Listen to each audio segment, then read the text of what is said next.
court is going to recuse itself in the matter of the contempt hearing for Michelle Troconis pursuant to practice book section 1-19. That matter will be scheduled before Judge Hernandez March 5th, 10 o'clock.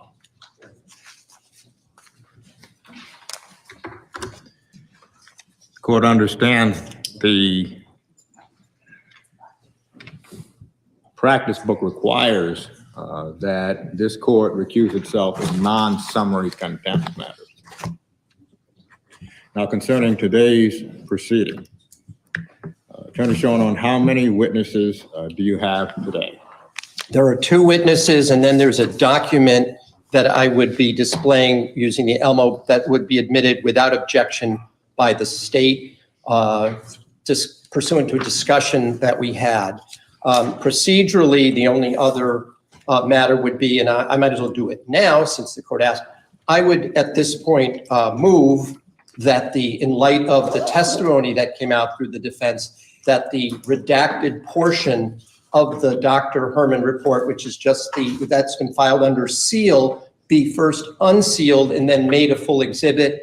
I happen to leave my list of exhibits in my folder. I don't want to look for it, but the court knows what I'm referring to. It was marked for identification. It was sealed pursuant to a sealing request, but I would just make that formal request that is part of the defense, that we would want that portion of the document to be presented in light of the evidence that has been presented. So which marker was that, Attorney Shonin? Which exhibit number? Could I just have a moment, Your Honor? Yes.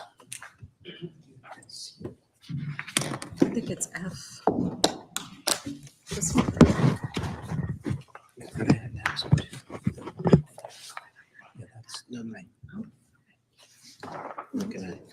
Yes, it's exhibit FF for identification, Your Honor.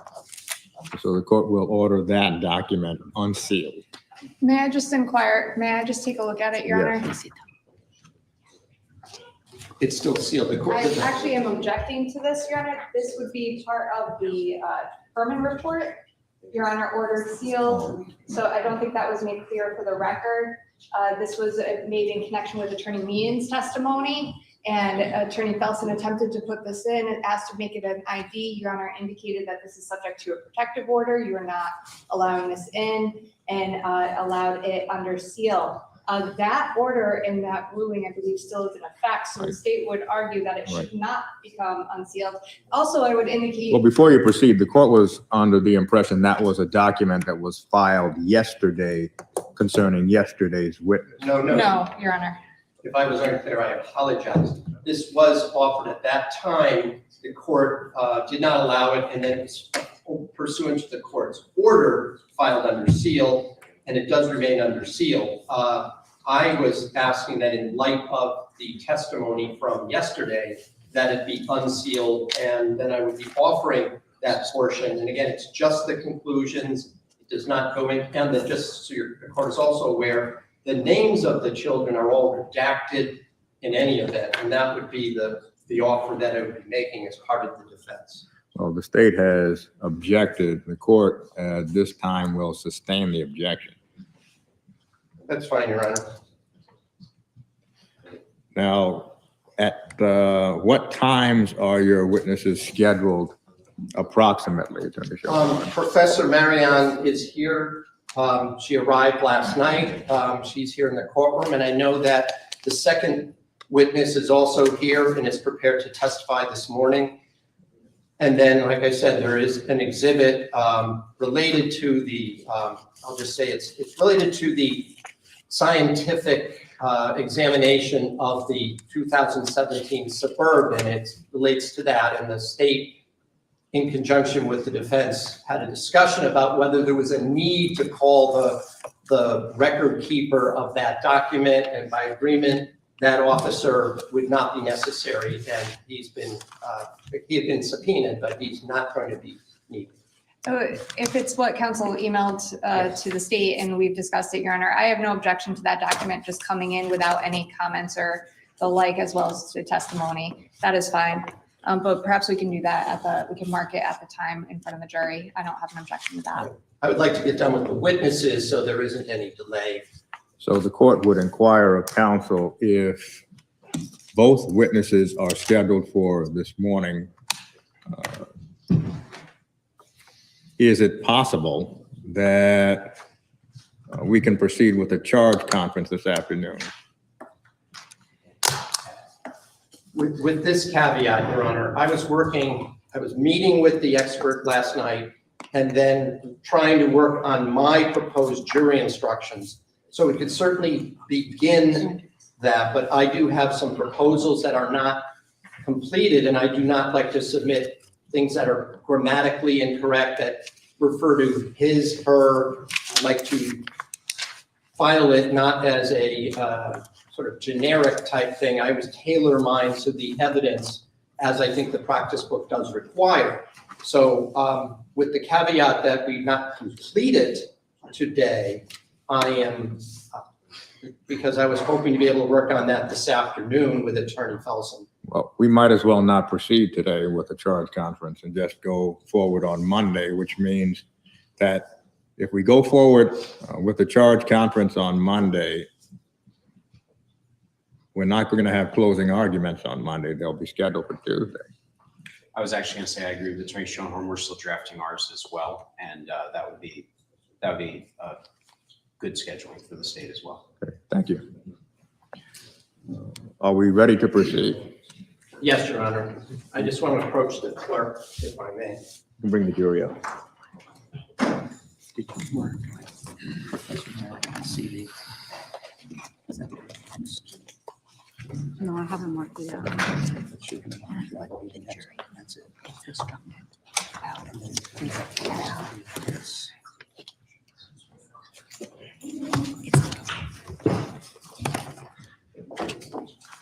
Oh, stapled out of order. So you can staple.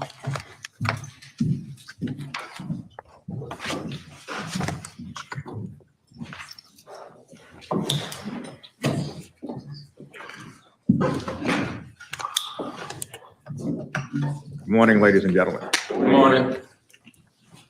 The defense has informed the court that it probably will rest today, which means that on Monday, if the defense rests today, on Monday, there would have to go forward what is called a charge conference. A charge conference is essentially a legal proceeding wherein the court and counsel will review the instructions to be given to you. So your presence would not be needed on Monday as there will be no witnesses. On Tuesday, counsel will be prepared to go forward with closing arguments in the case. Attorney Schoenhorn. Thank you, Your Honor. The defense calls Professor Viorica Mariano.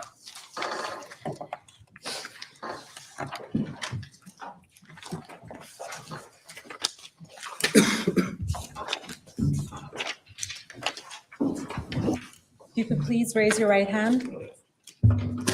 Do you solemnly swear or solemnly and sincerely affirm, as the case may be, that the evidence you shall give concerning this case shall be the truth, the whole truth, and nothing but the truth, so help you God, or upon penalty of perjury?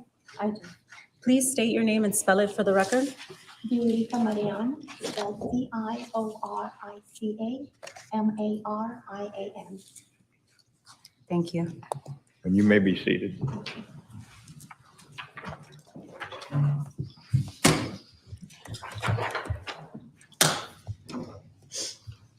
Good morning, Dr. Marian. Good morning. Would you please indicate to the members of the jury, first of all, where are you from and what is your occupation? Where am I from originally, or where did I come from now? Where do you work? I work at Northwestern University in Chicago, in Evanston, as a professor of communication sciences and disorders, psychology, and cognitive science. I'm going to ask if you could speak up a little because I don't know if that microphone is actually amplifying or just for recording purposes. So I'm going to ask, that's why I'm standing back here. I know you have a Okay. sort of soft voice. Could you indicate what department are you in at Northwestern University? My primary appointment is in communication sciences and disorders. I also have a secondary appointment in psychology, and I'm also affiliated with linguistics and cognitive science, and Buffett Institute for International Relations, and several other academic units. Is there a linguistics department at Northwestern University? Yes, there is. And do you hold a position there as well? As an affiliated faculty, I'm a psychologist by training. But could you explain what it means to be an affiliated faculty? My research crosses between or combines psychology and linguistics. I'm a psycholinguist, which is a field at the intersection of psychology and linguistics. So having an affiliate appointment in another department means that you can advise students in that department, you can participate in department activities online. Are you also affiliated because you indicated that your field crosses multiple disciplines? Are there other portions of Northwestern University or other departments that you're affiliated with as a faculty member? Yes, my secondary appointment is in psychology. I'm also affiliated with the developmental science program, the cognitive science program, and the Buffett Institute for International Relations. Could you tell us a little bit about your educational background, starting with college? Sure. I went to college at the University of Alaska, where I first started doing research. I then received my master's degree in cognitive and developmental psychology at Emory University in Atlanta. From there, I went to upstate New York at Cornell University in Ithaca, where I received a second master's in psychology and then a PhD in psychology as well. Have you held other positions prior to your current one in the academic field? I was recruited to Northwestern straight out of Cornell, and I've had other positions during my appointment at Northwestern, for example, at the National Institutes of Health, but they were while I was primarily employed at Northwestern. Have you held any positions as chair of any of the departments at Northwestern University? Yes, I was a chair of the Department of Communication Sciences and Disorders at Northwestern, and I was chair of the Language and Communication Studies section at the National Institutes of Health. You indicated previously that your field crosses many disciplines. Could you explain how it is that your field, you're a psychologist, right? Mhm. Yes. You have a PhD? Yes. How does that cross into the other fields that you mentioned? So more broadly, I study cognitive science. I study the interaction between mind and language, which crosses into other fields as well. So most people know that we use our mind to learn language, to understand language, and to produce language, that our mind influences our language. But the opposite is also true. The language we speak influences how we think and influences how our brain functions. And my primary area is bilingualism and multilingualism. I study how learning a second, third, or more languages changes the way people think, the way our brain functions, cognitive abilities or cognitive function in multiple ways, how we perceive the world, how we remember things, basically the influence of language and multiple languages on our cognitive function. Just so that that I understand, could you just explain what it means to say cognitive function in more simple terms? Yes, cognitive function is an umbrella term that covers things like attention, memory, perception, basically language as well, creativity, decision-making. So cognition, thought, thinking, another way to say it. Are you a clinical professor or do you teach or both? I'm a research-oriented faculty. I don't do clinical work. I run a research lab and I teach as well. Are these, you have students that are within, that come to your lab and that you teach as well? Or you Yes. supervise? Yes, I train PhD students, postdoctoral students, master's students, and undergraduate students who want to do research. Do you have any specific interest within those multiple or multidisciplinary fields that you concentrate your research on? Yes, my primary area of focus is consequences of bilingualism on cognition, language, and the brain, how the languages we speak shape the way we think. Have you received any honorariums or awards for your work? Yes, I have received several awards for my research, for my publications, and for my teaching. Most recently, this past weekend, I received the American Association for the Advancement of Science John McGovern Award for research in behavioral sciences. In fact, did I reach out to you for communication about preparing for today while you were at that conference? Yes, yes, you So did. you weren't home at the Northwestern University at the time? Correct. Where was the conference, did you say? In Denver, Denver, Colorado. Colorado. Mhm. Could you tell me whether or not you've received any other training besides your educational background? In other words, besides your academic background? Yes. I've taken additional courses on, for example, functional neuroimaging of the brain at the Memorial Sloan Kettering Cancer Center in New York City.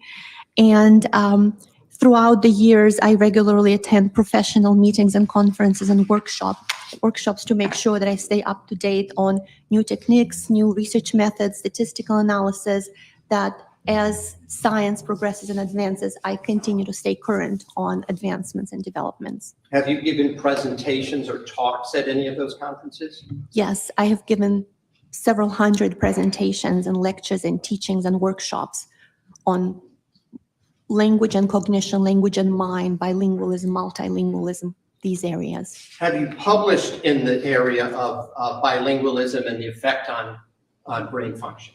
Yes. How many, just roughly, how many papers and or books or portions of books have you published? Over 200 publications in total. And my book on language and mind, on bilingualism and multilingualism, came out last year. Have you received any national grants to conduct research in your field? Yes, I have received grants from the National Science Foundation, the National Institutes of Health, Northwestern University, and private foundations. As part of your work as a scientist in this area, you also consulted with other professionals who are conducting similar work in this area. Yes, I work closely and collaborate with people all over the world, and any lab in any country around the world, we frequently interact and collaborate and discuss research. And I was going to walk over there, but I'll ask you the question first. Did you, in the last week, send me an updated curriculum vitae, a resume that lists your various academic, both history and the articles and publications that you have either co-authored or authored yourself? Yes.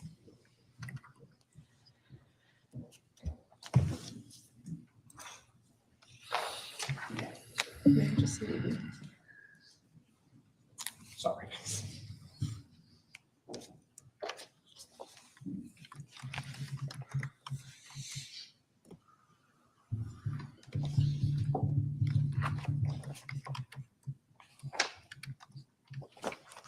No objection.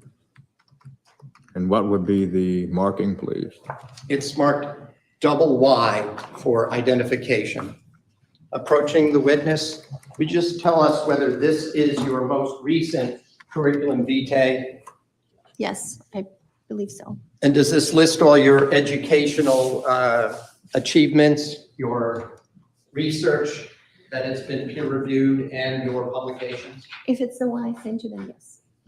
Well, if you would check the date maybe on the top of page 1. Sure. The most recent one? Yes. Okay, and when was this version of your curriculum the CV published?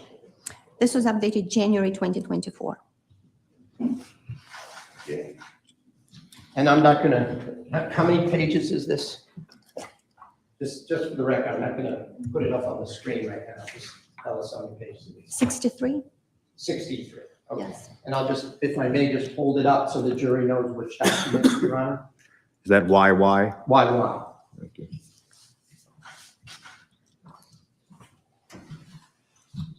I'll hang on to it for a moment.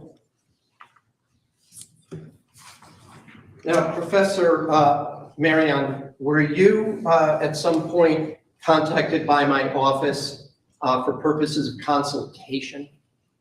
Yes. Was that specifically in the area of bilingualism and the effect on communication and memory? Yes. Did I, at some point subsequent to our conversation, enter into a written contract with you regarding that subject matter? Yes. And did you sign such an agreement? Yes. And I signed the agreement as well? Yes. I'm going to show you what has been marked. I'll show her and then I'm going to show you what has been marked as ZZ for identification. Mhm. And if you just look at that 3-page document, tell us whether that is the agreement that we entered Yes. into. Yes. I would offer ZZ as a full exhibit.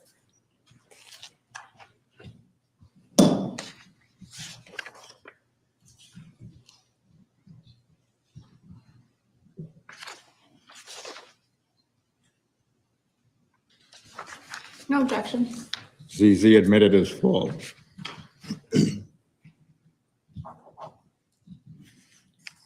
I just want to call your attention to the fact that we agreed on a price for your services. Is that correct? Correct. Could you just tell the members of the jury what the agreements is for purposes of your compensation for being a witness or a consultant for this case? My salary is $600 an hour.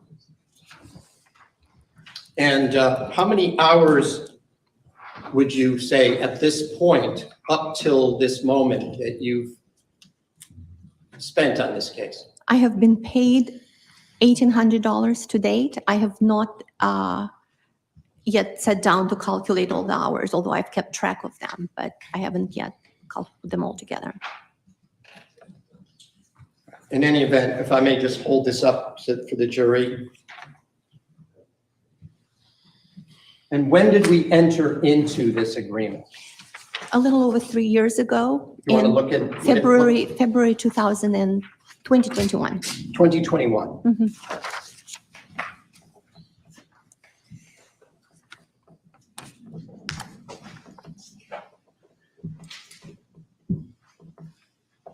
Would you indicate, please, for the jury, a little bit about what is bilingualism? And can you explain that, please? Bilingualism is a person's ability to communicate in more than one language. So learning a second language and being able to use it. And of course, there is a range of proficiency and different kinds of bilingualism, but in general terms, being able to, having studied more than one language, either as a child or as a grown-up, it's an umbrella term. Are there different levels of proficiency for bilingualism, even if somebody's considered bilingual? Yes, bilinguals differ on many parameters. Proficiency is one of the most salient one, but bilinguals also differ in at what age they learn the second language, the manner they learn the second language, how they use a second language, frequency, settings in which they use it, many different parameters. So two people may be bilingual, but they may differ in vast ways, how similar the languages that they know are. Are there ways to determine a level of proficiency in a foreign language? Yes, And what I mean by that is objective measures that you're able to make that determination. yes. You can determine proficiency in any language by either giving someone as a test or by analyzing their language use, either by analyzing video, audio recordings, or transcripts of their language use, based on the vocabulary they use, the grammar they use, the phonology they use, various linguistic parameters. You can determine how proficient someone is in a language.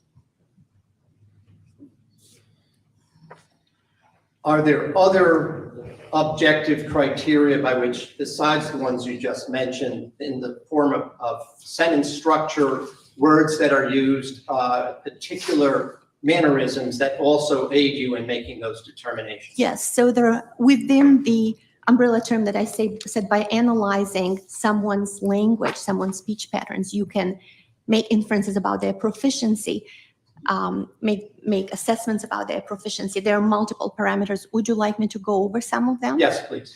Okay, so for example, if a bilingual is using their second language, and while using their second language, they use words from their native language. Let's say they're speaking in English, and during English speech to another English speaker who does not speak their native language, let's say Spanish, if they use Spanish words, like, for example, bueno, which means okay, or pero, which means but, or que, which means what, or other words from Spanish, that is one of the markers that either their proficiency in Spanish is higher than their proficiency in English, or it's a marker that their executive function, their cognitive control system is taxed so much that they are unable to inhibit competition from Spanish while they use English. So for example, right now I'm using English, but because I'm proficient in English, I'm not going to use Romanian words or Russian words or French words or any other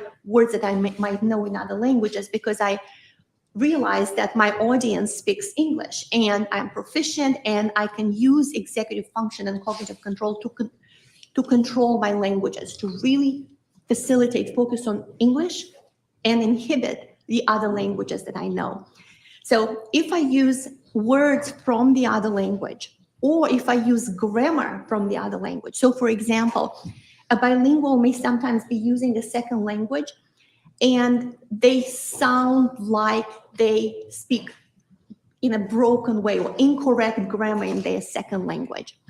Again, there are two reasons why that might be the case. One is either they're not as highly proficient in the second language, or the grammar of their first language influences their grammar of their second language. Because languages differ in, for example, word order or syntactic structure. There are many ways in which languages differ. And if when you're using a second language, you follow the rules of your native language in syntax, in grammar, and phonology, that also suggests that either your proficiency in the second language is not as high, or that your cognitive control, your executive function is so overexerted that you are unable to inhibit your native language. So these are two examples. A third example may be directly saying, I don't understand the word. I don't know what that means. Like, please, I don't understand. That's a sign that the person is not as highly proficient in their second language as they are in their native language, or as the people around them might be. A fourth indicator is when their linguistic behavior is incongruent with their cognitive level or with their education level. So for example, someone who has low proficiency level may use very simple grammar, like present tense, or very simple short sentences, or they may use very high frequency words and not use more rare words. So basically, if they were to speak in their native, more proficient language, their sentence complexity would be higher. And you can analyze someone's speech and make inferences about their level of education. For example, in English and monolinguals, if you would analyze how an English speaker speaks or writes, you can make inferences about their education level by their how long the sentence is, what kind of words they use, how complex the grammar is. So if a bilingual uses very different complexity levels across their two languages, that's a sign that they're not as proficient in their second language. Other there are someone who assesses bilinguals frequently would know exactly what to look for. If someone specifically does not understand or is unable to follow directions, if they are asking, for example, or being told, so a discussion that would go along the ways of, do you mind if, and the person says yes, a non-native English speaker might have a difficult time understanding if yes means I mind or I don't mind. So there are often idiosyncratic and more complex, nuanced things in the language that if you're not proficient, you don't understand. And of course, there are cultural influences as well. Attorney Shonhorn, so- you may want to yeah, ask yeah. a question. So, Yes, I didn't want to interrupt the witness. So let me ask some more basic questions. Could you explain what executive function means? We're not talking like the President of the United States. So could you explain in your science, what are we talking about when we say executive function? yes, executive function is a set of cognitive abilities that's usually controlled by the frontal lobes, by the frontal area of the brain, the most evolutionarily recently developed area of the brain that includes things like attention, inhibition, facilitation, decision-making, so higher order cognitive processes. Being able to pay attention to what matters and ignore what doesn't matter. Like right now, everyone here is paying attention to what is happening and has to be able to ignore thoughts about, what they had for breakfast, what they will have for lunch. This is an example of inhibitory control. You're inhibiting competing thoughts. So executive function is something that everyone uses, monolinguals, every person, we all use executive function at all times, pretty much. Like when we are driving, we have to focus on what matters and inhibit what doesn't matter. Right. When you are bilingual, you have to focus on a language and inhibit your other languages. If I'm going to ask you a different question. Have you ever testified in court before? No.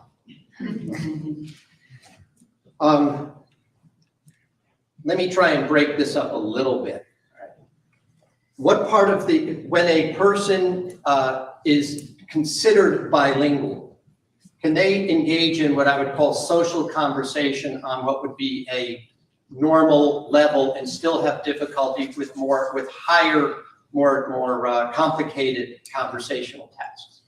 Yes, you can have conversational proficiency and be able to understand the gist of a statement and be able to respond, but you're not able to function in a more complex linguistic environment. Now, I understand, according to your curriculum vitae, you also did some work in actually mapping the brain by having people that were bilingual doing communication. Is that right?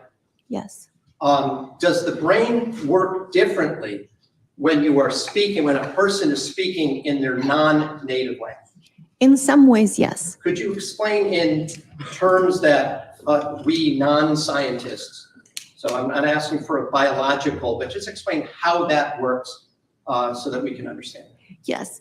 So most people think that when you don't use a language, you switch it off. So you switch one on, you use it, you switch it off, and you go back and forth. That's not how the brain works. All languages are being co-activated in parallel, but to different degrees. So your brain has to inhibit competing languages. Right now, even though I'm speaking English, if you know any other languages, they are not completely turned off. They run in the background to some extent. And there is evidence for that from eye movements, from brain imaging, from even mistakes that people make when a language or word pops out. So your brain has to constantly juggle multiple languages.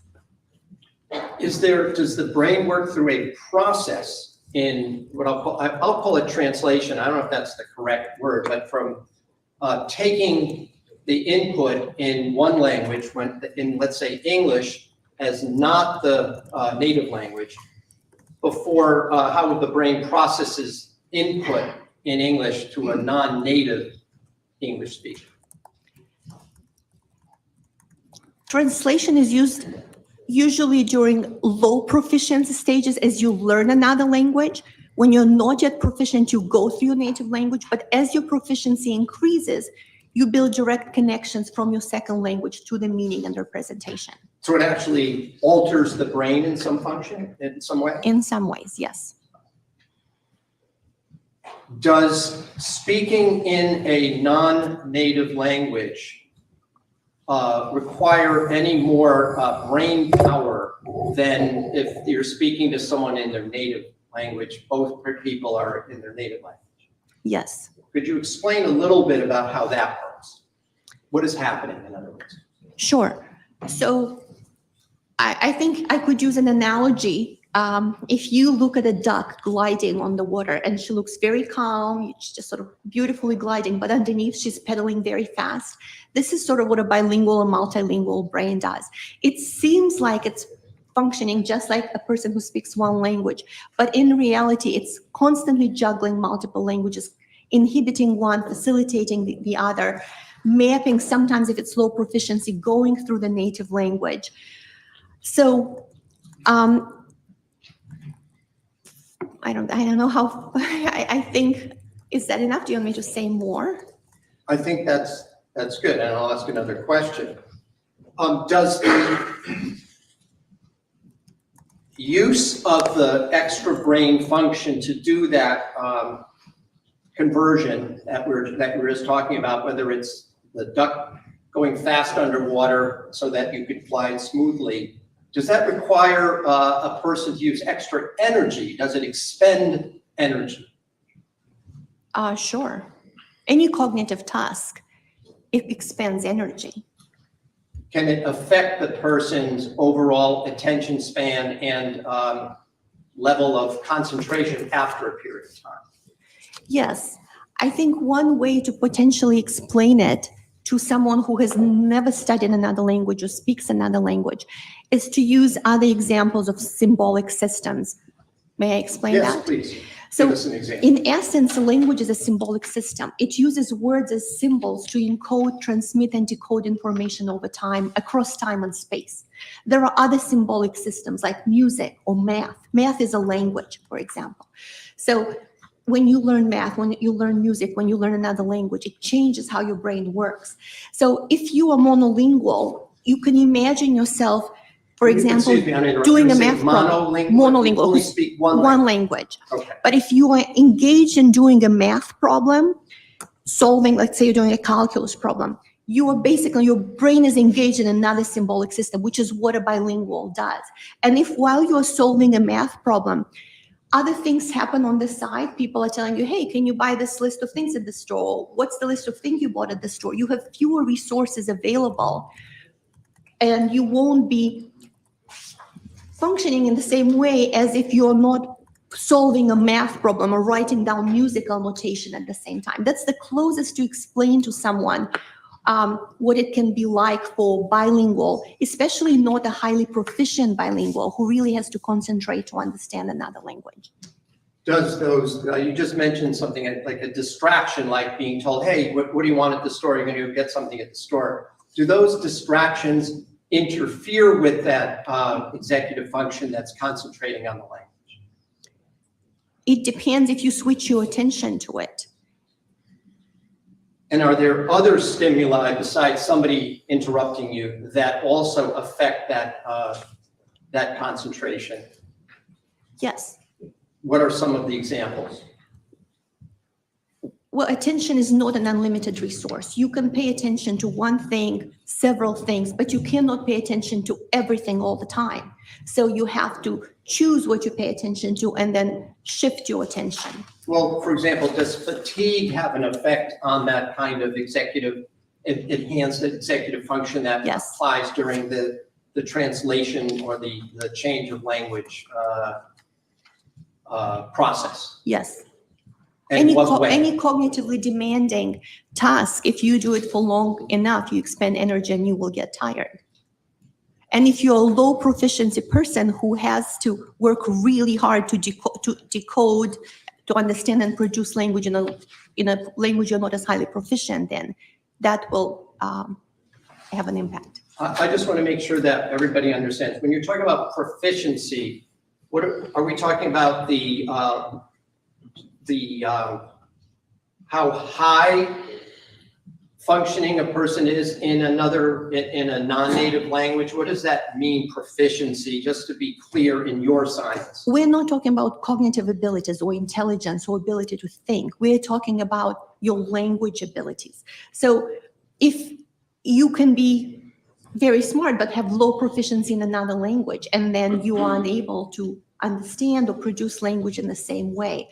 So one way someone may think about this criterion is, would you choose this person, any person, would you choose a bilingual to represent you in that second language? Is their language ability high enough to meet your needs in whatever setting, business setting or professional setting or any setting? Would you trust that this person's language abilities in that language are high enough? For example, you may have studied Spanish or Japanese or whatever language, and you may be very smart, but if you need to do business in that country, is that person language ability high enough to represent your interests, to sign documents? So that's.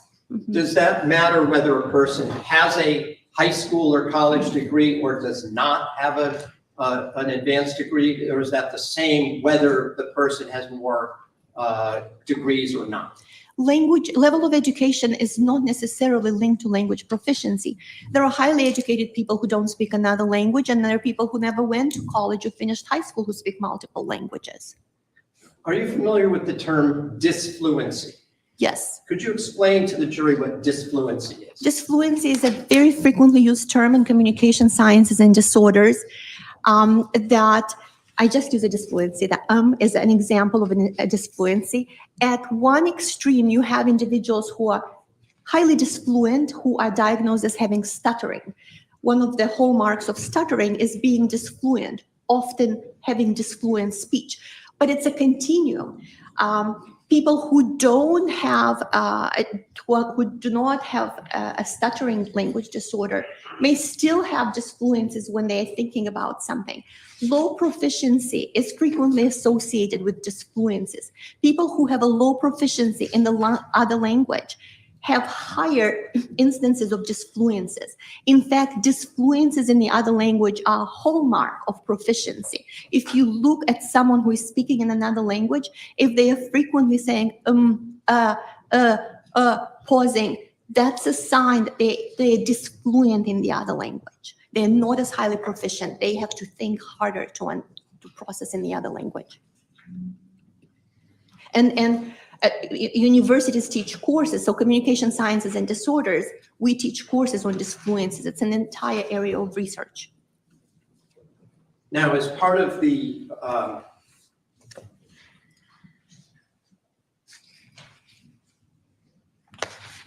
consultation that you and I had in this case, did I ask you to review certain materials connected to the case of Michelle Troconis? Yes. Now, just to be clear, before today, had you ever met Michelle Troconis? No. Did you ever talk to her before today? No. And when you spoke to her just now, did I introduce you to her in the hallway? Yes. So how much was the total amount of time that you were in her presence? When I say in her presence, directly next to her, talking with her. Under 5 minutes. Can you tell the jury what it is you reviewed in connection with this case? I read all the transcripts and the transcripts that you made available to me of the interviews, and I viewed the recordings of the interviews. The what? The recordings. And when you say the recordings, can you just tell the jury which recordings that you reviewed? I believe there were 3 interviews. Would they be from June 2nd, 2019, June 6th, 2019, and August 13th, 2019? I do not recall the dates, but I would assume so because there are only 3, as far as I know, only 3 interviews. The jury has seen those videos, so I'm just going to ask you, did you watch all the hours of them? Yes. And what was your understanding of the setting, or settings plural, where these videos took place, if you recall? What do you mean by setting? Where it was taking place? Let's start with the first one on June 2nd, 2019. In the room. do you recall whether it was, when you say in a room, where that room was? You don't, or did I not? I don't know where the room was. I was really focused primarily on the language and the speech that that the people were using. And just so that I'm clear, I didn't tell you to concentrate on the location No. or anything like that in terms of your reviewing these materials. I was approaching it from my areas of expertise, which is language and mind, language and memory. Did you make note of the approximate length of each of those interviews? They were several hours each.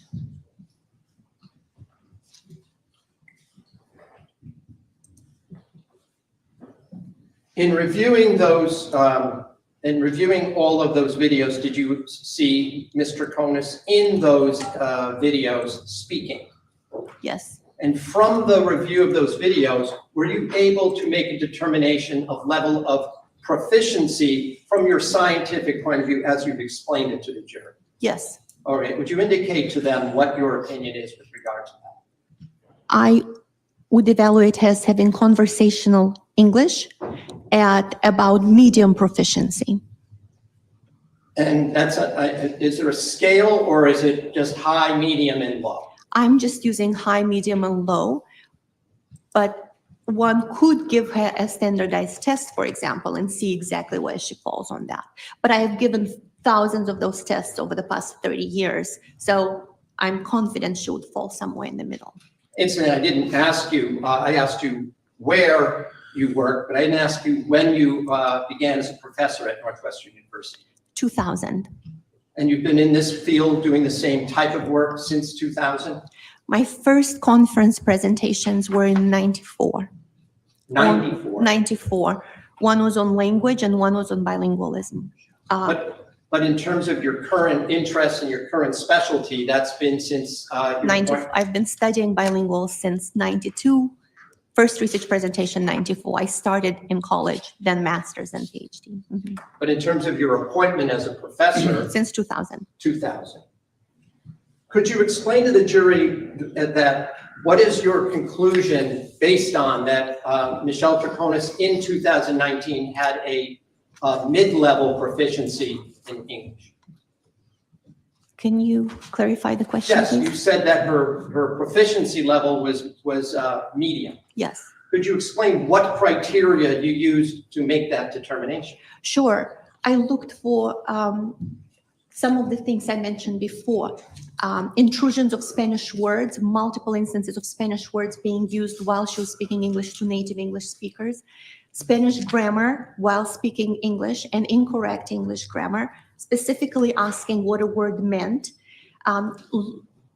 complexity level of her speech in English being of a low proficiency, and uncertain about how to follow some direction sometimes. In your experience and in your field, would a person with mid or medium proficiency in English as a second language have any, just in general, in your opinion, have difficulty with certain kind of cognitive skills such as recall, expression, understanding in that foreign language? It is not a given that someone will have difficulties, but it is depending on how proficient they are. They may not understand some words, they may not understand some tenses. There is an opportunity for miscommunication. And the lower the proficiency, the more opportunities for miscommunication and misunderstandings, and misspeaking as well. In your experience, a person with medium proficiency in English as a second language, are there certain clues regarding English grammar that you consider and make note of? Are you asking me if English grammar, if the use of English grammar can give clues to proficiency? Yes. Yes. Could you explain to the jury what clues you noticed in the review of these videos Well, so regarding the level things like word order, noun-verb agreement, case agreement, inability to use some of the various tenses in English. English has a tense system. You could say, I could have gone, or I would have gone had I known. When you have a low proficiency in another language, you tend to go for basic present tense or infinitives and say things like I go there or I do that. So you don't use as many tense, you just really go with sort of noun and present tense or now very simple syntactic structure. And just so we're clear, do you know how many tenses there are for verbs in the English I language? don't want to misspeak in case a linguist who specializes on grammar will disagree, because there's always, you can be very pedantic and say, well, you didn't count that tense, so you didn't count this tense. But English does have a lot of complicated tenses. When you learn English, it can be difficult for English speakers to get the nuance of some of those tenses. So for those of us who maybe haven't been in high school English for a few years, there's such tense, there's the past tense, is that one? Yes, Future tense, yes, there's the progressive tense, yes. and, Past perfect, future, there are so many. okay. Yeah. And you said a person with low proficiency, or did you say lower proficiency? Lower proficiency.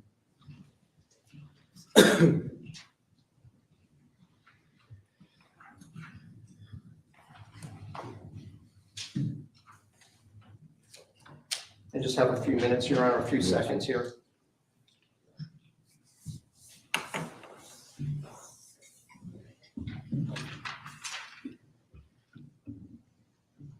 Could you explain, is there a difference between what's known as episodic memory and semantic memory? Yes, Could you first of all explain the difference of what those two are and how they're different? yes. Semantic memory is memory about general information. Things like what's the capital of a country, who's the president.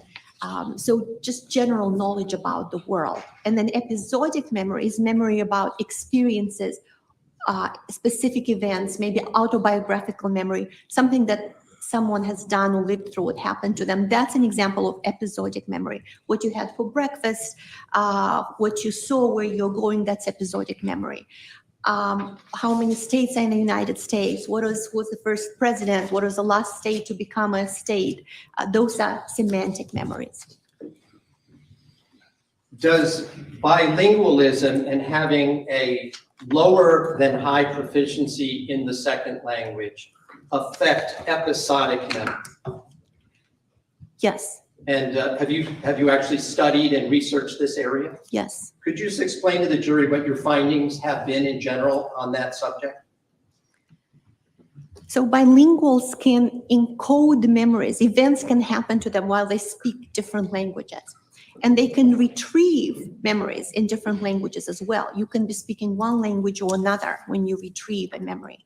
So, for example, one set of studies we have done finds that if you use the same language when you remember something as when you experience that event, your memory is improved. So if you speak, Spanish when you are doing something, that memory is more likely to come to mind when you speak Spanish again. It's not that different for monolinguals if they find themselves in the same environment again. So if you go and visit your childhood home, suddenly you're flooded with all these memories that you haven't thought about for a long time because you've reinstated the same context. In the same way, when you reinstate the same language, it benefits your memory.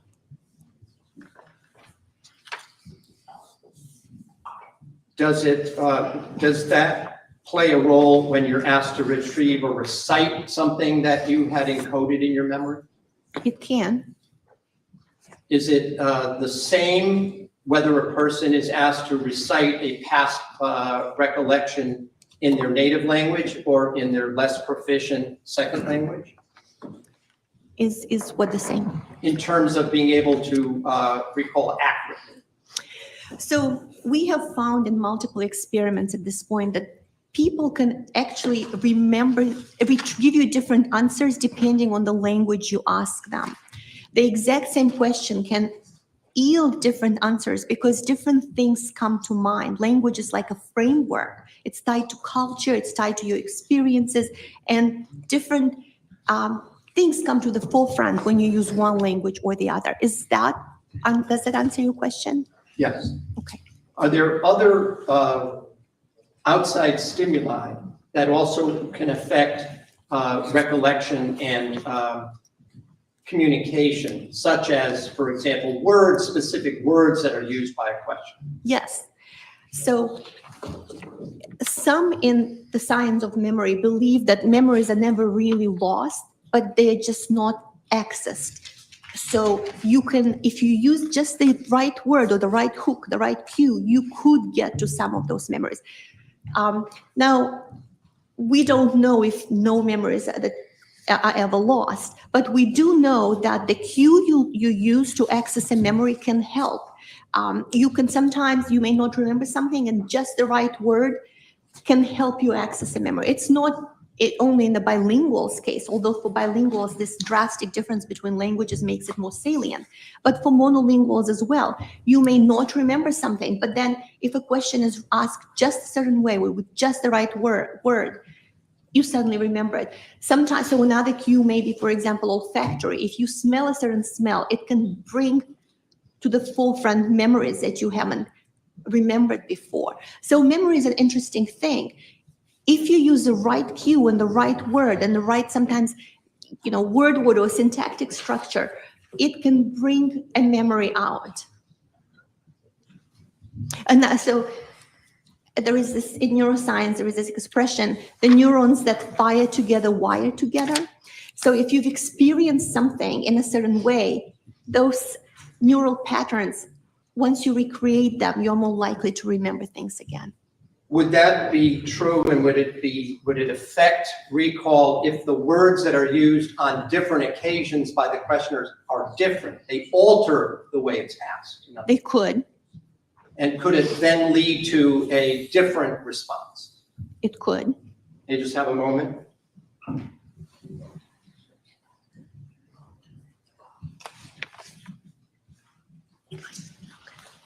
Oh, I do have a couple other questions, but you had indicated at the beginning that I believe you said that one's cultural background does play a role in development of language proficiency. Is that true? Yes. Could you just explain very briefly what that role plays? Well, culture and language are very tightly connected. It's very difficult to separate the two. Language is usually a vehicle for culture. So cultural influences shape the way we talk. When I mean culture, if somebody grows up in a foreign country where it's not an English-speaking country, or someone grows up in the United States speaking a second language for, making that their first language, would there also, in some circumstances, be a difference in how they would respond and communicate a response? Yes, and not all Spanish speakers share the same culture. There are many countries around the world that speak Spanish, and those cultures differ. In the United States, speakers of Spanish, heritage speakers, so maybe they grew up in families that speak Spanish, they may be more reflecting American culture than the native Spanish-speaking culture. So, yes. And I'm going to ask, at my request last week while you were in Denver, did you prepare and sign a report concerning your studies? Yes. Can I approach? Showing you what has been marked as AAA. Is this the document that was prepared and signed? Yes. And that was on February 16th, Yes. so last week? Yes, last Friday. While you were in Colorado for your conference? Yes. For your words presentation? Yes.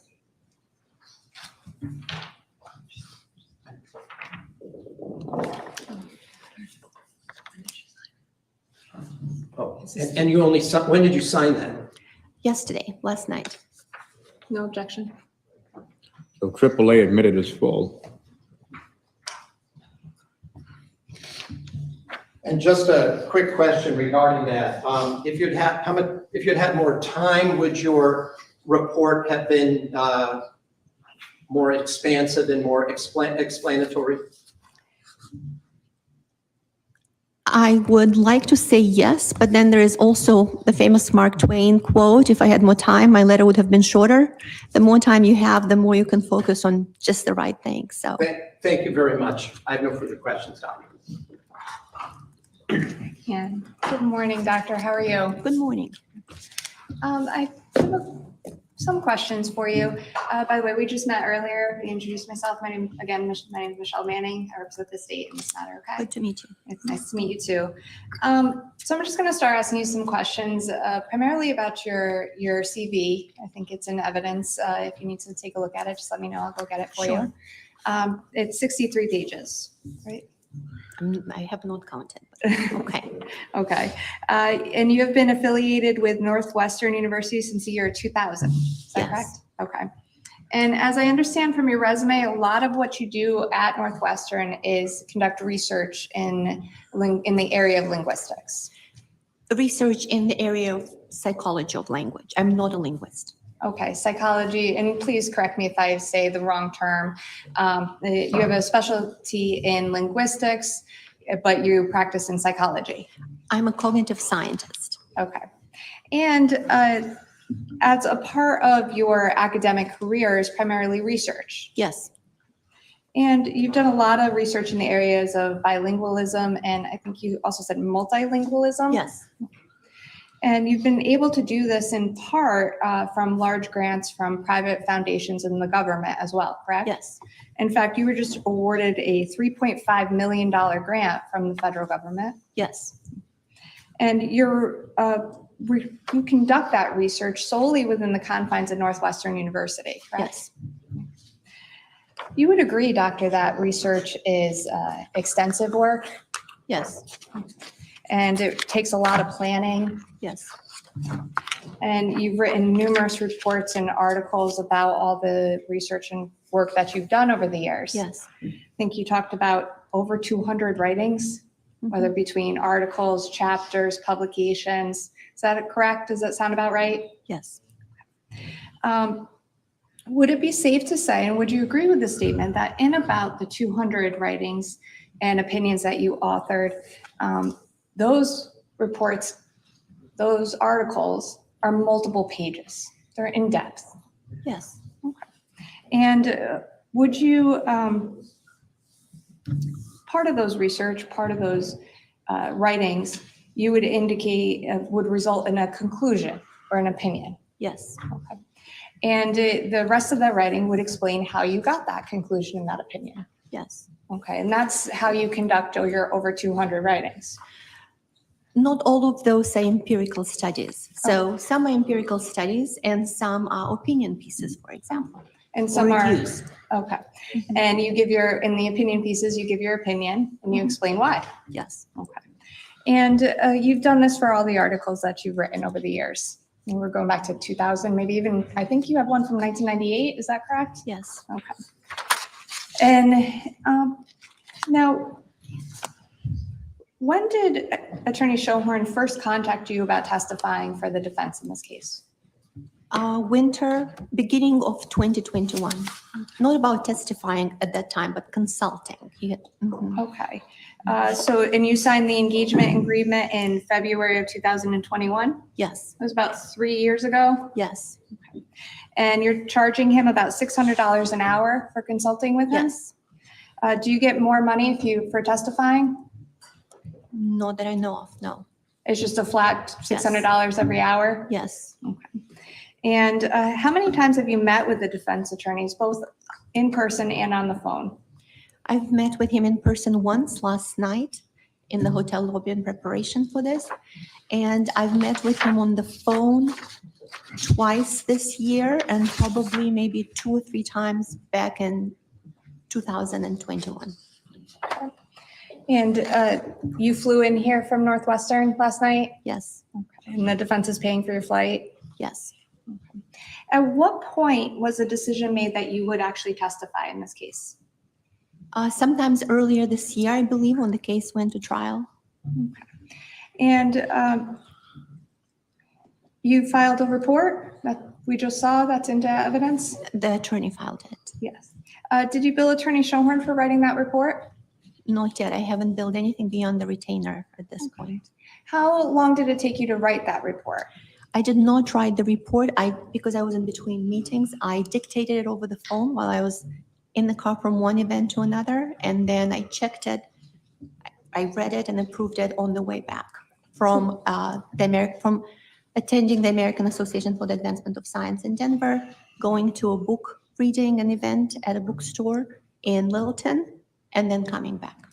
Okay, so you dictated it on the phone while you were en route? Were you in the Yes. car?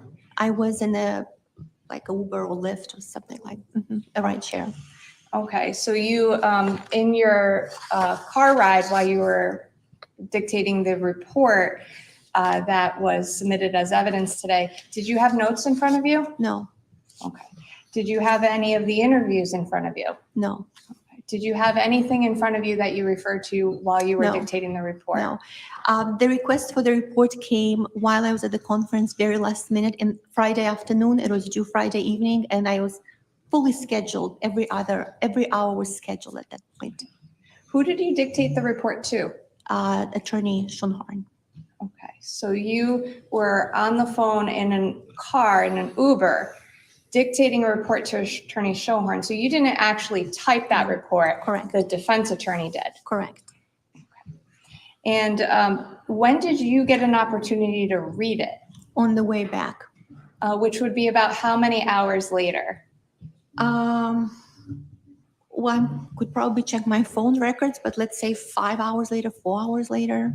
Okay, so around what time was it that you were dictating the report to Attorney Schoenhorn to write? In the afternoon. In the afternoon? My book reading event, I think, was probably 5:30. So sometimes between 4 and 5:30, I was dictating it. And then on the way back later in the evening, I think it was due at midnight Eastern time, which is 10 o'clock Mountain time in Denver. So it was at some point before 10. That you were able to read it? Yes. And then you said, yes, that's exactly what I Yes. approved. I said, Okay. But you weren't the one who actually sat there and typed it. correct, The defense attorney did. correct.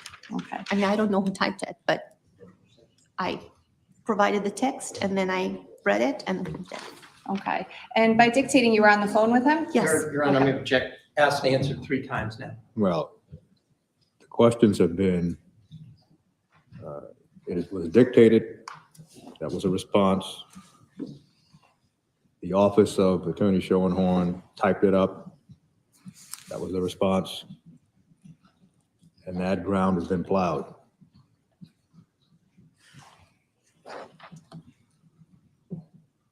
Sustained. Now, the purpose of submitting that report was to provide notice of what you were going to testify to here today, right? I'm going to object, Your Honor. The court knows that the reason. Well, the objection is Lack of foundation and necessary knowledge. foundation. Sustained. Dr. Marion, and all those reports and articles, or I guess I'll just call them writings, the 200 writings that you've completed in your career, have you ever gone to or presented on those topics on any of those writings that were 1 page? I'm not sure what you're asking. Sure, that was probably a confusing question. I apologize.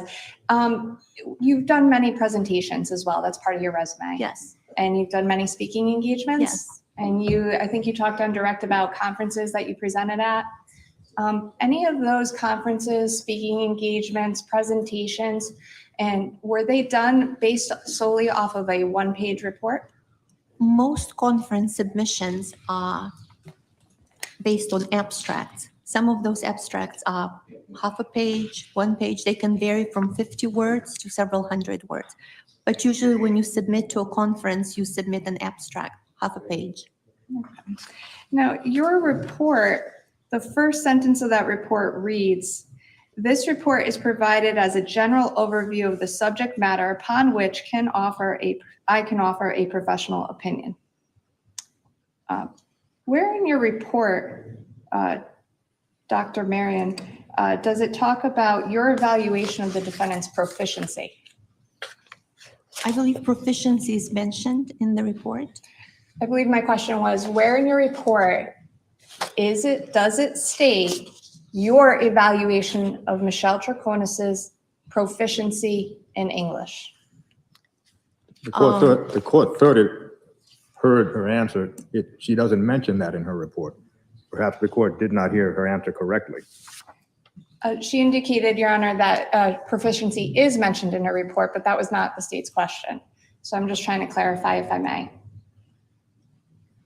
It is not mentioned.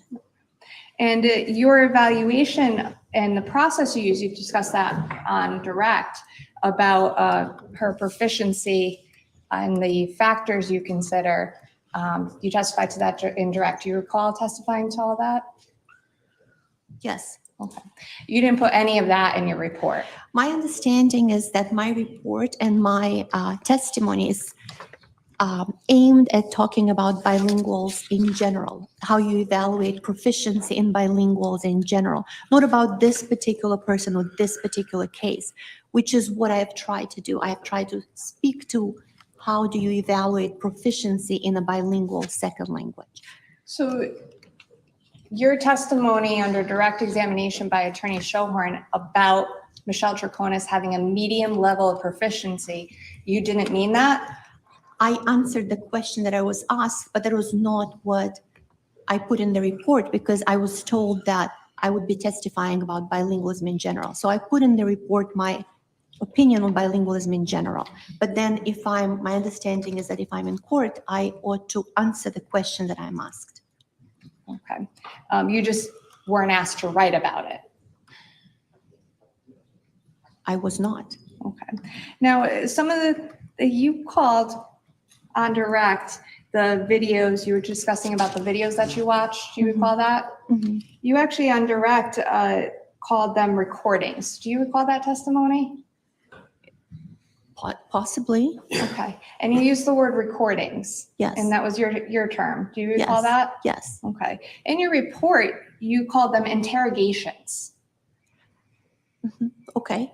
Okay. Do you recall writing or dictating that to Attorney Schohorn to write? Interrogations is the word I usually use when I refer to those recordings. Okay. And in that review, you watched those 3 recordings or interrogations. Right? And when did you watch them? In 2021, So in 2021, did you watch the June 2nd one? I don't remember which ones I watched. I have not watched them since then. Oh, okay. So since 2021, you haven't watched any of the 3? No. Okay. And so while you're writing or dictating your report in the car, you Yes. remembered the videos that you watched from? I have been sent the transcripts last week as well, so I had read the transcripts. Okay. So you had read the transcripts of the interview. When did you read those? Last week, Was that before writing your report? yes. Okay. And did you have those transcripts in front of you when you Yes, I dictated had your them on report? my phone, in my email. I was not looking at them at the time, but I had read them. Okay. Now, you were also told certain things about Michelle Troconis. That's in your report. I'll start there. Correct? Yes. When were you told that Michelle Troconis is a native language, her native language is Spanish? When I was first contacted in 2021, And who told you that? Attorney Schoenhorn. And you were also told that she spent most of her formative life in South America. Is that correct? Correct. And who told you that? Attorney Schoenhorn. When did he tell you that? When we first, in 2021. You were also told that she had a family of Spanish speakers. Do you recall that? Yes. When were you told that? At the same time that she's a native Spanish speaker who grew up in South America and all that information when I first learned about the person. Which would be 2021? Yes. And who told you that? Attorney Schoenhorn. Were you told them prior to watching all 3 of the interviews? Yes. At any point, did you interview Michelle Troconis herself during that time period? No. I spoke with her today for the first time. For the first time. And I think you testified about that on direct. You indicated that you met her about under 5 minutes. Yes, Okay, and that was this morning. yes, For the past 3 years, you never asked to meet her. no, Okay. And you, even when you learned you were going to be flying up here to Connecticut to testify about her proficiency, you didn't ask to meet her. no, Okay. What about talking to her on the phone? no. You also talked a little bit about, I want to ask you some questions actually about proficiency. Well, before we do that, we'll take our morning recess and resume at 11:35. Please do not discuss the case, ladies and gentlemen.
Court is now open and back in session. Good morning, Your Honor. Morning, please be seated. Thank you.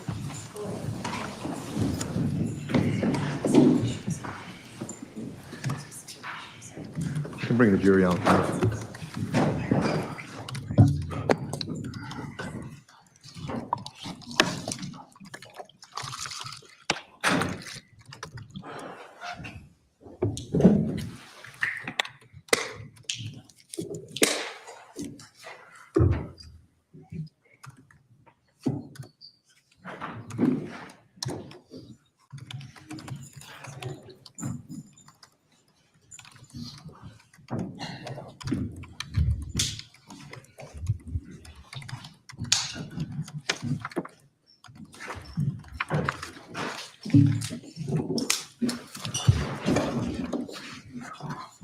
Would counsel stipulate, please? Yes, Your Honor. Thank you. May I, Your Honor? Good morning still, Doctor. Just a couple more questions, okay? I think we left off right before the break with proficiency, and you talked a lot on direct about somebody's proficiency in English or a second language. And so bilingual means 2 languages, multilingual means, if you could just explain that again. Multilingual would mean more than 2, but bilingual is part of more than 1. A multilingual is someone who speaks more than 1 language. Okay. And monolingual will be 1 language. Yes. Okay. So the proficiency of Michelle Troconis, you determined based on watching solely the interviews. Up until this conversation today, I was not evaluating Michelle Troconis' proficiency. I was thinking about proficiency in general terms in bilinguals. Okay. If you also talked about a proficiency test you've done thousands of times. There are many tests of proficiency, depending on whether you're looking at vocabulary size, grammar, various things. And you've performed those proficiency tests on other people at other Yes. times throughout the course Yes. of your academic career. Yes, You would agree that that would give you a scientific answer or a reliable answer? not more reliable than my assessment. Okay. And that assessment is based off of the 3 interviews you watched in 2019?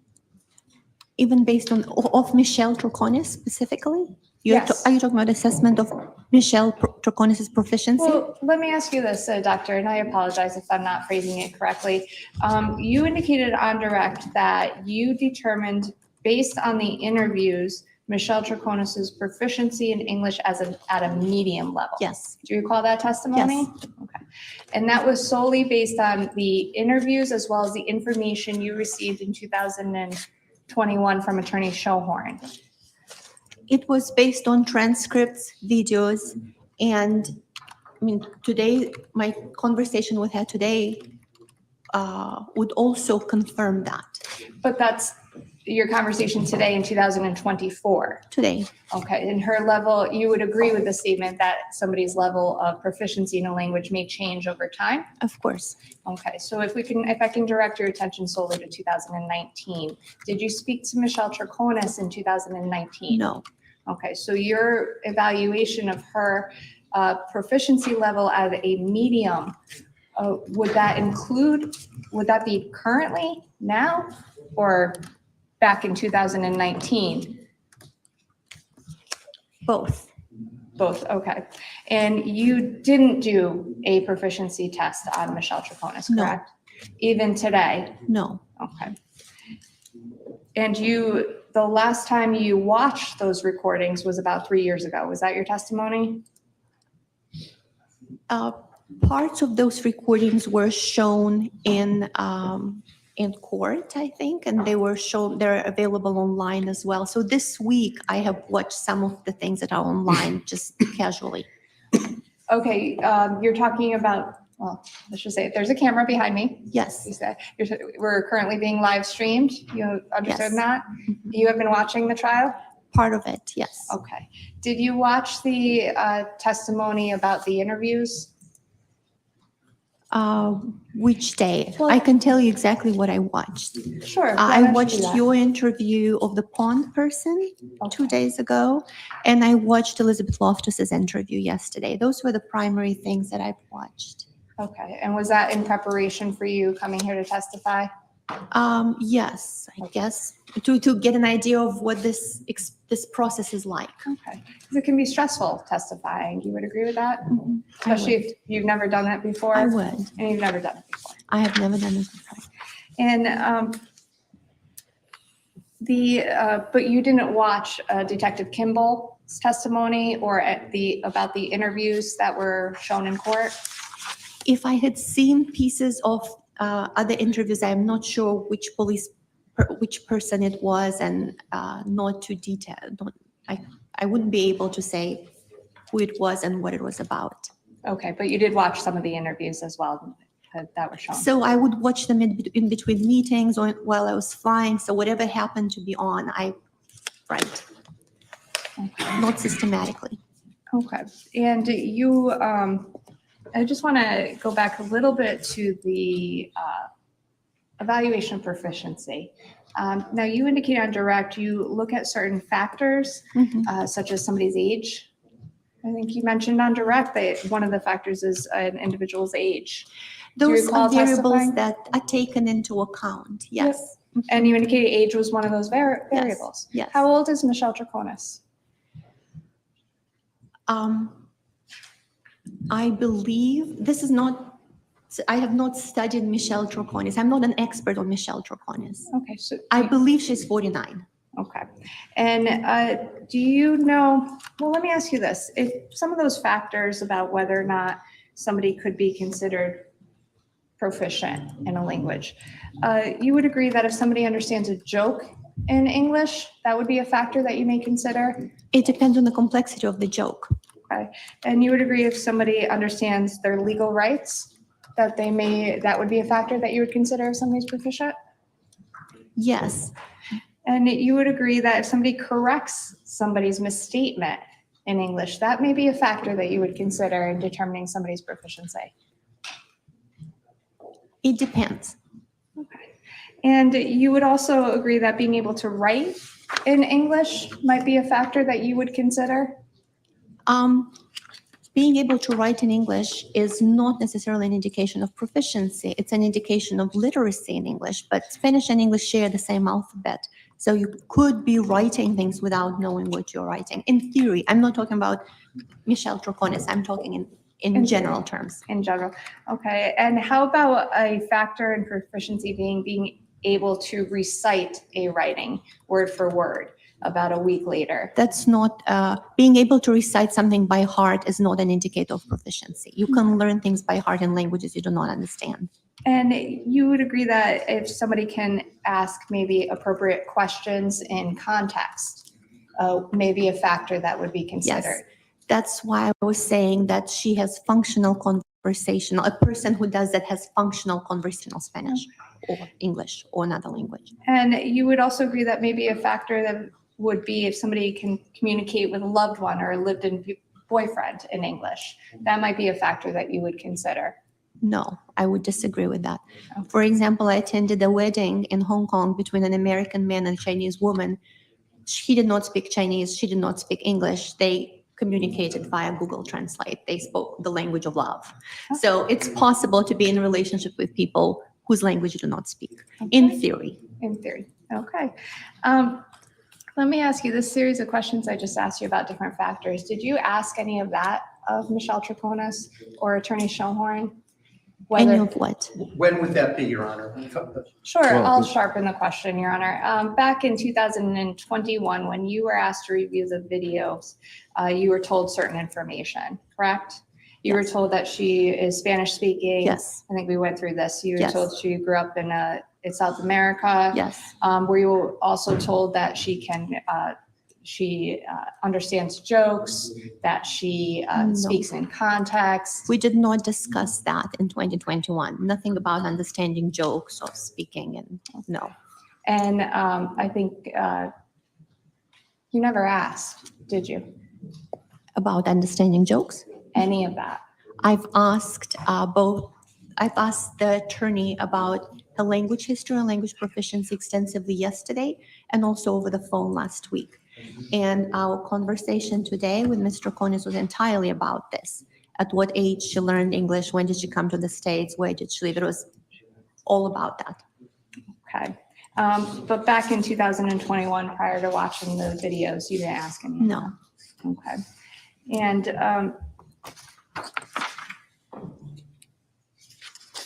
by the way, with respect to proficiency, how proficient in a second language do you need to be to lie? I'm going to object, Your Honor. Argumentative question. Question is, how proficient would you need to be in a second language in order to lie? Well, language doesn't determine the ability to lie. To express a thought that is not true is more accurate. Language doesn't determine capacity to lie. So the court will allow you to pursue the line, but the question didn't seem to make sense. Sure. Let me see if I could sharpen it a little bit. Somebody who can, I think you talked about the word conversation or conversational language. Somebody who can speak conversational language in another language, say English, would they be able to lie in English? Honesty and language are not related. You could, that's not, I would like to correct what I just said. There is research on honesty across languages. There's actually a very famous paper called Honesty Speaks a Second Language, which suggests that bilinguals are more likely to be more honest when they use their second language than their native language. It's done in a decision-making lab at the University of Chicago by Boaz Kaiser. And there are several studies that show that people are more likely to be honest when performing tasks in their second language. And you talk about one of those studies on direct, I believe, about recalling events in your native language, I guess, or events, episodic events or episodic memory, I think. Do you recall that line of questioning about being cued in a language? Yes, those are two different lines of research. Okay, well, let me Recalling ask you things in about, episodic memory and honesty across languages are two different lines of research. let me ask you about episodic memory recall, Doctor. Was it your testimony on direct that a individual who is experiencing an event in one language is more likely to recall that event when questioned about it in that same language? Correct. Okay, and that's based on the studies that you have Yes. done? Multiple So- studies. I would qualify, though, that language of encoding can be both external, the language that you are speaking to me, and it can be internal. If there is no external input in the language, but the self-talk, or if I'm, texting in the language, that's also language of encoding. Okay, so like text, it could be different.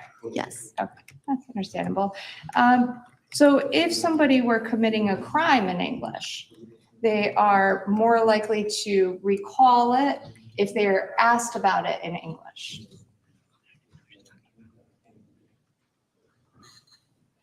I'll backtrack. You're giving me a look. It probably was an awful question. If somebody has a memory of something, such as a crime that they are committing, and that crime, the acts around it are performed in English, then they are asked about it in English. Again, the cued retrieval, Yes. same language as Yes. encoding. I think you Yes. testified to all this. Yes. Yes. They're more accurately going to recall. They are more likely to remember things that happen in one language when the same language is used again. Okay.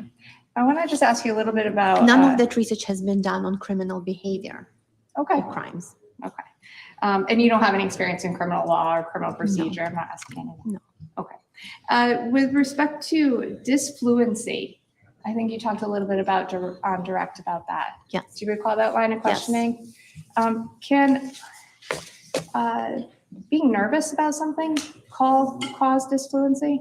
There are multiple variables that cause disfluencies, and it varies across people what makes one person disfluent versus another.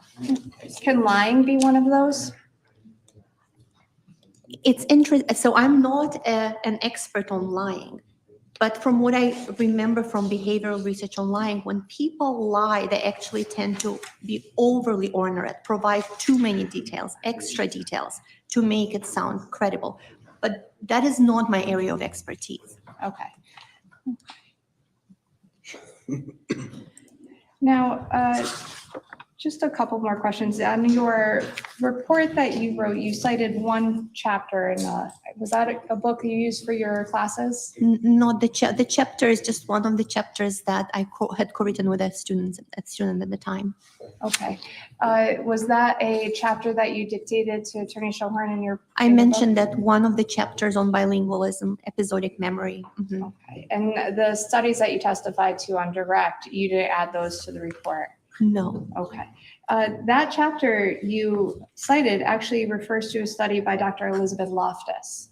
correct. Okay. And are you aware that Dr. Loftus was retained by the defense to testify in this case as well? Yes, but the chapter was written in 2014. Yes. 10 years ago. You've known her work? Of course, Okay. And were you aware that she testified yesterday? yes. And you watched her testimony? Most of it. I was in transit, so whatever I could watch. Okay. And did you speak to her about your testimony today?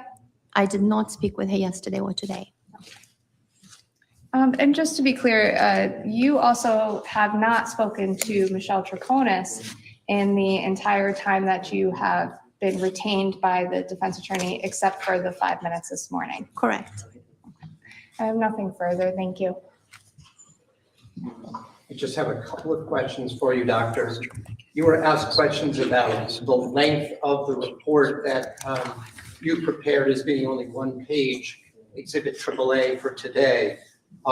When did you first find out that a report was needed to be prepared by last Friday?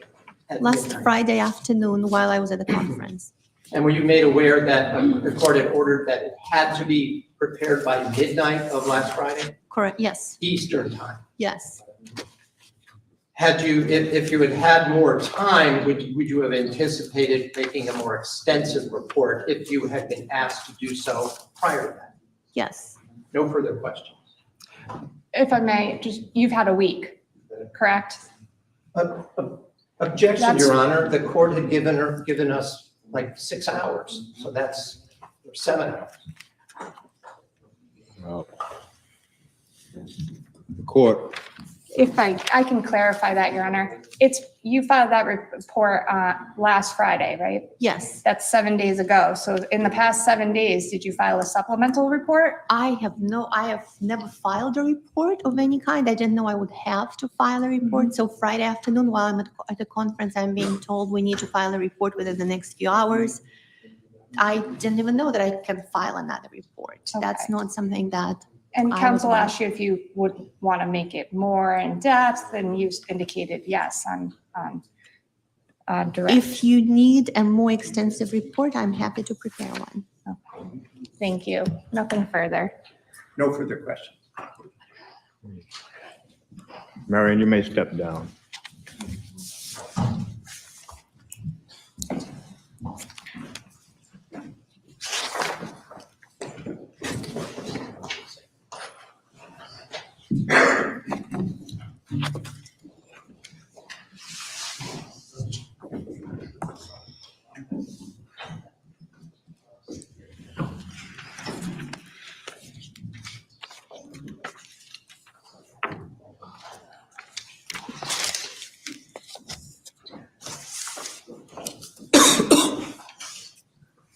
Attorney Felsen is getting the next witness, Your Honor.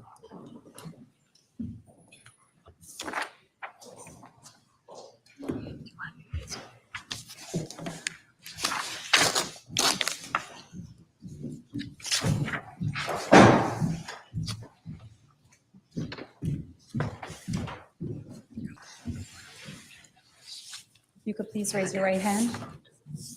Do you solemnly swear or solemnly and sincerely affirm, as the case may be, that the evidence you shall give concerning this case shall be the truth, the whole truth, and nothing but the truth, so help you God, or upon penalty of perjury? Please state your name and spell it for the record. Yeah. My name is Clara Duperron. And what else? You could spell it. CLARA, D as in dice, UP as in Peter, ERRON.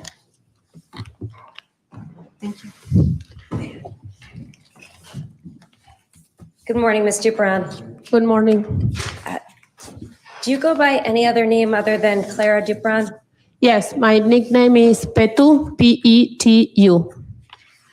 Ms. Dupron, can you tell the jury where you live? I live in Canton, Connecticut, How long have you lived there?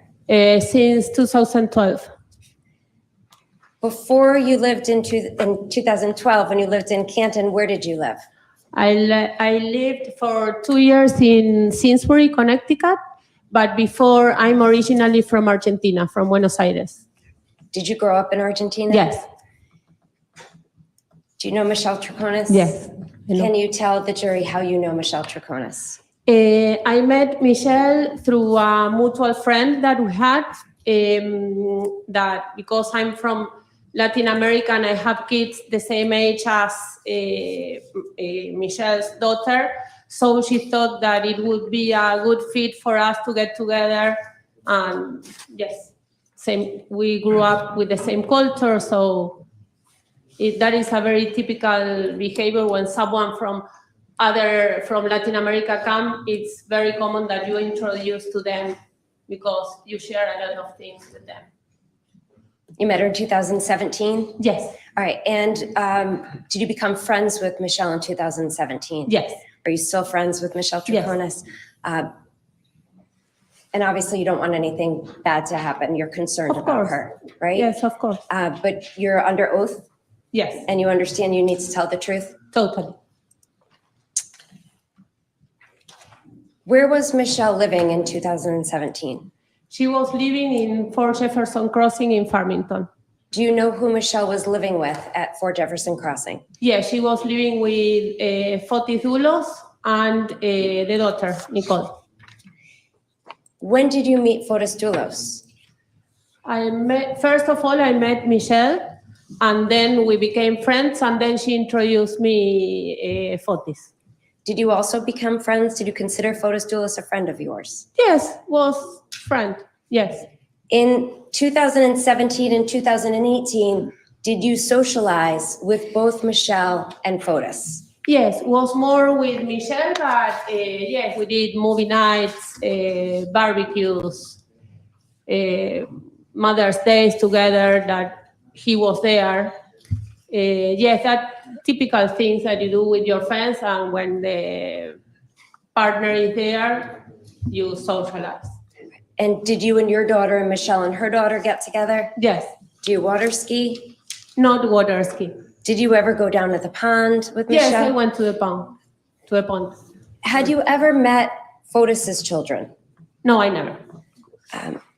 Did there come a time in around 2018, did you ever learn that Fotis was unable to see his children at any point in time? Yes, of course. And when you were friends with Fotis, did you ever talk to him about his children? Yes, a lot. Did you ever talk to him about his inability to see his children? Yes, we talked. And did he ever express frustration to you? What were his emotions about that time, about not being able to see his children? Yes, of course, was frustration because he was the father and he wanted to see the kids. So it's logical that he expressed frustration. And around that time, around 2018, were you aware that there was a point in time where Michelle Troconis and her daughter were unable to be around Fotis's children as well when Fotis was with his children? Yes, Did Michelle ever express frustration to you about the conflict between yes, of Fotis course. and, Yes. she did? Yes. Did she ever use disparaging language when talking about Jennifer?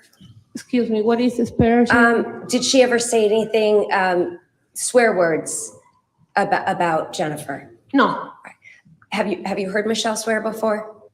no. Maybe in Spanish we have like little words that are not maybe the best words to use, but not huge words or strong words.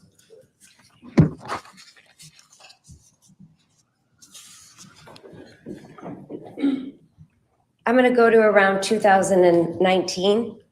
In about April or May, did you ever learn that there was a custody report being prepared related to Fotis and his children? Yes, I heard. And who was it who shared that information with you? Fotis.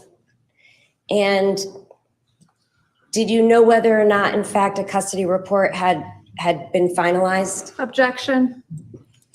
Well, asking this witness, well, do you know whether, if the question is, do you know whether the custody report was in its final draft, what's the relevance? My next question, Your Honor, is going to be Fotis's reaction to it between April and May of 2019. You can just ask the question. Did Fotis react at all to any prepared custody report? Sorry again? Did you learn whether Fotis had actually seen a custody report and reviewed one? He told that there was a report that came favorable to him. And what was his reaction to that you observed? Like, was a good reaction. He was going to have custody of the kids. That is what he told. When you say custody of the kids, do you mean full custody or half and half custody? Did you have an understanding at the time? I'm going to object, Your Honor. Well, sustained. About when was it that Fotis expressed happiness about? Was in Greek Easter around that time. I was there in Greek Easter. You were where? In the house, in the celebration of the Greek Easter. You were at Fort Jefferson? Yes. Do you know about when Greek Easter was? It was, I remember my son's birthday is April 26, so it was 28, something like that, at the end of April. The end of April? Yes. Do you know who else was at that celebration?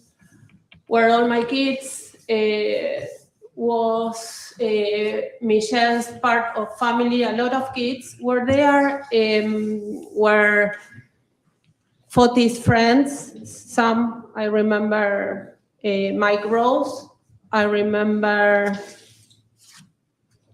Pavel was there. Do you know who Mike Rose is? Yes, he's a lawyer. All right. When you say Michelle's family was there, do you mean Michelle's mother, father, or who do you I'm mean? going to object, Your Honor. Ground. Relevance of who was present at Greek Easter. Well, this is probably leading to another inquiry, so overruled. And did you observe Fotis's, just to ask Michelle's family, can you tell the jury who was actually present at that dinner? It was Marisela, the mother, Marisela, the daughter. It was the husband of Marisela, the daughter, the father, and nephews, and nephews. All right. And Fotis was there and happy and celebrating? Yes. Have you been over to Fort Jefferson on many occasions between 2017 and 2019? Yes. Would you go over by yourself sometimes? Yes. And have you been there with other friends as well? Yes. Are you familiar with the house? You've been inside the house on several occasions? Yes, mostly the first floor. We never went to sometimes to the upper place sometimes, but yes, I'm familiar with the house. Have you been in the living room? Yes, May I approach a you? lot. Yes. I'm showing it's been marked as Exhibit BBB. Yeah, this is the living room. Do you recognize that picture? Yes, yes. Can you tell the jury what that's a picture of? Well, this is the living room. There is like a second area of relaxing place, if you can say that. There is a fireplace, there is a TV, and from there you could go outside, the doors to the porch. And is that a fair and accurate depiction of what the living room looked like Yes, at Fort Jefferson? yes. I asked that it be admitted, Your Honor. Did you show it to counsel? I did, they have a copy. No objection. What is that, BBB? It is. Triple B admitted as full.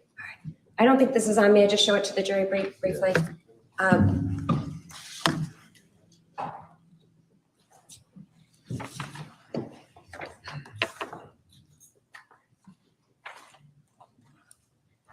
Was the fireplace being used when you went over sometimes? Yes. Was there a grate in front of the fireplace? What is? Like a protective barrier in Yes, front of the yes. fireplace? Yes. Was that always there? Yes. And did you go to Fort Jefferson every season? Did you go in the winter? Yes, And I the went spring? all the seasons. Were there certain times when the fireplace was not going? Yes. But was that dependent on the season, or was it just going sometimes and sometimes it wasn't? No, depends more, not on the season, more on the weather maybe. And also it was a relaxing moment. Like maybe it's not to hit the house, but it's like a good moment to share like with someone or drinking wine or tea, something like that. Would there sometimes be a fire going on when it was still warm outside? Yes. Did they also have a fireplace outside, like an outside fire Yes, a pit? fire pit. And was that going a lot, Yes, all seasons? yes, yes. I'm going to bring you now to May 24th, 2019. Yes. Were you at Fort Jefferson at any point in time on May 24th, No. 2019? No. So you don't know whether Michelle had a fire going at any point in time? No, I have no idea. And you don't know if she left the house and, No. and hadn't? Object, Your Honor. Objection. Right. She asked and answered. She clearly said she wasn't there that day. Well, the court does not know what the second question was, so the court does understand she indicated that she was not there on that day. She does not know whether there was a fire in the fireplace that day. So that's overruled. The next question, Thank counsel. you. I can ask a couple of foundational questions. Even though you weren't at Fort Jefferson, were you on the phone with Michelle Troconis at multiple times during the day? Yes. All right. And do you know whether Michelle left the house before closing off a fire? Objection. Calls Well, for hearsay. well, the question now is, did you talk to Michelle Troconis on the phone about fire in the fireplace? Because the witness has already said she wasn't there on that day. So you don't know? No. Your Honor, if I may get a ruling on the objection. Overruled. Thank you. So you don't know? No, I don't. Did you see Michelle Troconis on May 24th, 2019? Yes. When is the first time that you spoke to Michelle on May 24th? I spoke during the morning because that day I told her if she can come to my store. I had a store in Simsbury, a decoration store, and she was my provider of rugs. So I called her and said, can we meet? Because that day I was going to travel to London and I wanted to pay her some rugs that I owed her. So I said, please come between 10, between 10, 24, 45, I don't remember exactly the time, but I said I will be in a very short gap of time because I have to do all my stuff for the trip. And so we met in my store around 11. I don't remember exactly 10:45, 11, and we were doing that the accounting of the rugs. We were saying goodbye. My business partner was there too. Was painting in the basement, and that's it. At some point, she said, "Take pictures in London." Yes, goodbye, and that was my interaction in the store. Other than, you said that Michelle was there, was anybody with Michelle? Did she go to the store with anybody? No, she came alone. And other than your partner at the store, you and Michelle, was anybody else there at the time? No, How did Michelle seem when she was at the store with you that morning? she was every single day that she came to my store. She sat down in front of my desk. We were working both with the numbers. Do you want cash? Do you want a check? I prefer a check. So that was the interaction, like every single day. She used to come a lot to my store. Do you remember if while she was at your store, if she was on the phone or using the phone? No, I don't recall. All right. Do you recall what time she left your store? Yes, it was not more than 45 minutes when she arrived, so it was not like 12, it could be.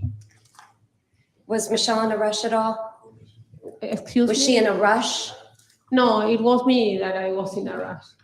because you were leaving for Yes. a vacation?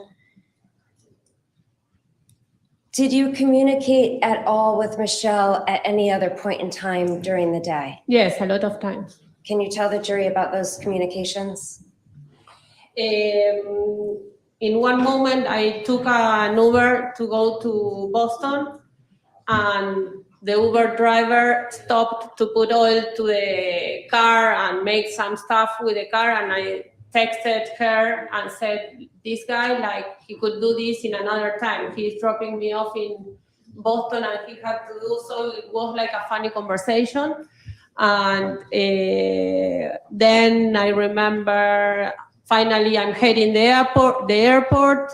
When I was in customs, I remember that we exchanged, like, I'm in customs, I can talk right now. And then I remember once I was in the gate that I told her, now finally I'm in the gate. That was around 7, and the flight was going to be 8:30, I think. I don't remember exactly, but I remember exactly that moment that I was in front of the gate. So from 2017 to that conversation in Yes. May of 2019, you had been friends with Michelle Yes, and you had talked to her regularly? yes. Did she tell you at any point that she was on Albany Avenue with Fotis? Objection. Grounds. It calls for hearsay. Well, this is somewhat of an unusual situation because it would be an exception if it were a statement offered by a party against the party. But this isn't being offered by the party against the party.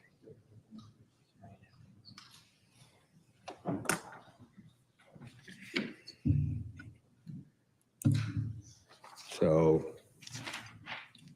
it could fall under statement by a party in the course of an in furtherance of the conspiracy. Court's going to overrule the objection. You can answer that.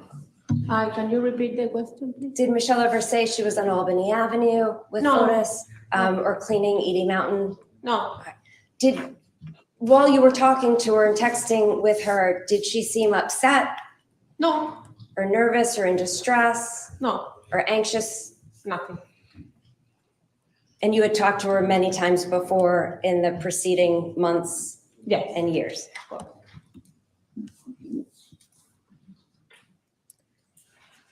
Did you leave for London then that night? Yes. When's the next time that you recall talking to Michelle? Monday. It was, yes, on Monday. And did Michelle seem upset on the phone when she called you on Monday? Object, Your Honor. Did Michelle seem upset when she called you that day? Grounds. It calls for hearsay and relevance at this point as to the Monday after. Well, the question is, did she seem upset on the 28th, correct? Is Yes, that the Your Honor. question? May Yes, Your Honor. 28th? Overruled. Oh, 27. She was worried. Do you know what she was worried about? Yes, because she told me that Jennifer I would disappeared. object, Your Honor. It's overruled. Yes, that, yeah, okay, I will answer again. Yes, she was worried because Jennifer disappeared.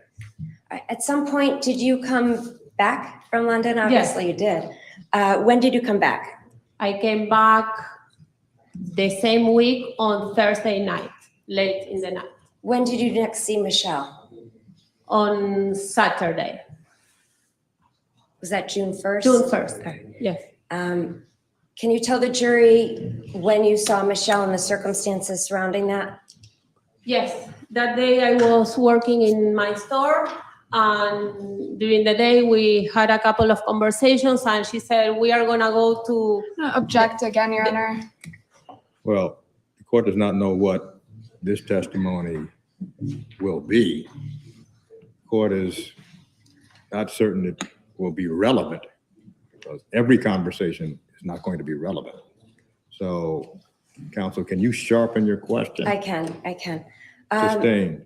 At some point, did you invite Michelle over to your house? yes, Was Michelle with Fotis at the time? yes, Was anybody else with Michelle on June 1st when she came to your house? yes, Nicole, Michelle's daughter, and Marisela, Michelle's mother. And you had learned that Jennifer was missing several days before? Yes, When they got to your house, how did Fotis seem? worried, he was worried. At any time from when you heard Jennifer was missing until Fotis was over your house, did you ever suspect him of being involved in any way in her disappearance? Objection. No, Objection. Sustained.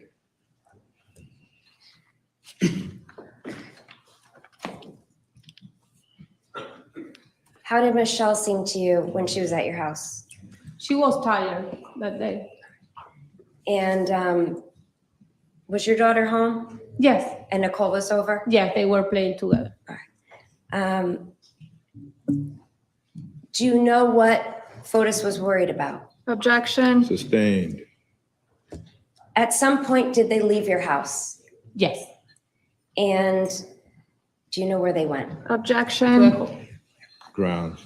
Cause for speculation. Well, the court hears it as a relevance objection. Do you know where they went after they left your house?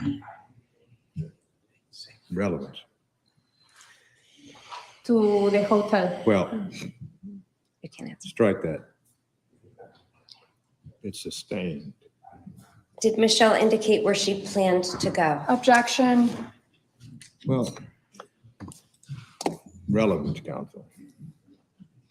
I can ask a few foundational questions beforehand. Were there police outside your house on June 1st when Michelle and Fotis were there? They Objection. were, Well, she's a percipient witness as to whether there were police outside of her home. Sustained. I mean, rather overruled. yes, they were. Okay.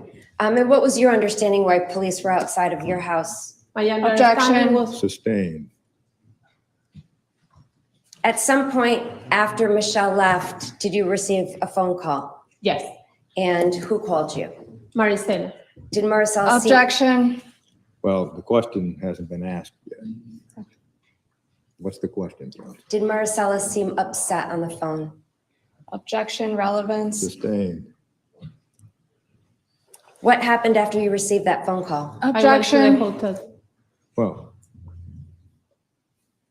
the question is really, what did you do after you received the phone call? And the objection is Relevance. relevance, counsel. Your Honor, she had just learned that Michelle had been taken into custody, and it's relevant what she did next. Well, first the question, what did you do? And the court does not know what the answer is, but the fact that Michelle Troconis was arrested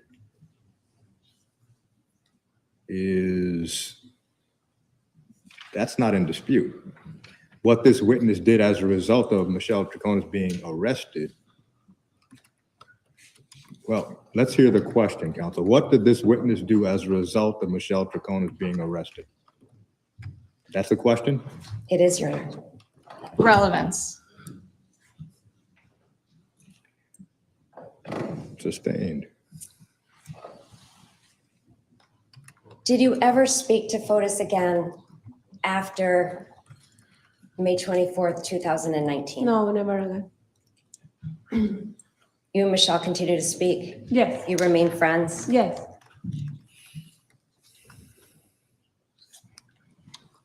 Was that May 24th, 2019, Yes, that day?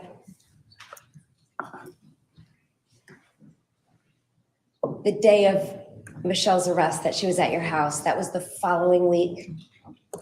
the following Was week. it May 31st? Object, Your Honor. Well, the fact that Michelle Troconis was at the witness's home, it's already been established. So, sustained. Your Honor, I just need to clarify the date, may I ask? Well, you can clarify the date, counsel. On what date was Michelle Troconis at your home? What day was Michelle Troconis at your home that night? June 1st. Okay, June 1st, thank you. Is English your primary language? No, What is your primary language? Spanish. Do you and Michelle speak in English or Spanish when you talk? In Spanish always. You never talk in English to Michelle? Unless there is a third person, that third person is an English speaking language, because of manners or respect, we speak in English between us. It's kind of weird, but yes, we do that.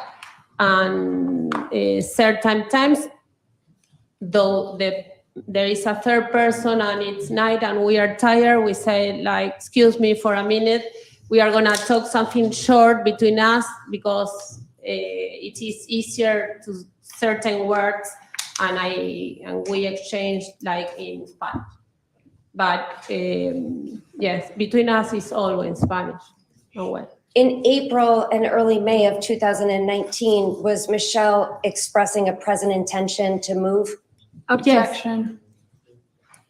Well, that Present court does not intention. recall whether that evidence the court believes had come in already. So that's overruled. You can answer Yes. it. Okay. And do you know where she was planning to move? She had an apartment in Vail, Colorado. And was she planning to move with her daughter? Yes, Do you know whether her daughter is a competitive skier? yes. And she was pursuing her career, so she was going to move to their apartment in Vail. Okay, thank you. One moment, please.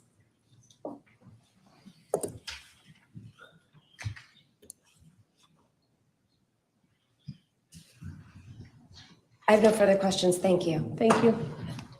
Just a couple questions. Hi, ma'am. How are you? Good. Just a couple questions. You've known Michelle Troconis a couple of years now. Can you speak a little louder? Sure, and please let me know if you can't Yes. understand me, okay? I am soft-spoken, just let me know, Yes, okay? I understand. Okay, how long have you been friends with Michelle Troconis?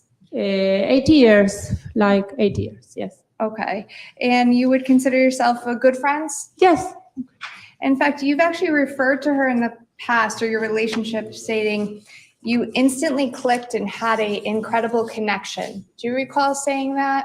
yes, we have since the beginning a very good relationship because we share similar backgrounds, not only morals and principles, also because our careers. I worked as a TV producer with ESPN International and in Argentina doing some work, and she worked in ESPN in Argentina. So we have a lot of people in common. It was very easy to get along with her and the daughters. I just want to make sure I understand. ESPN is the sports network? Yes, Okay, and did you work in the United States or in South America?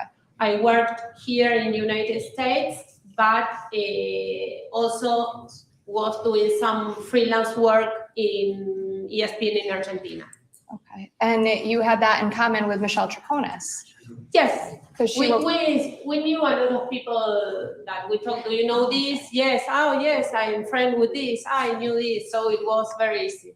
because she used to work at ESPN in Argentina, is that right? Yes. Okay.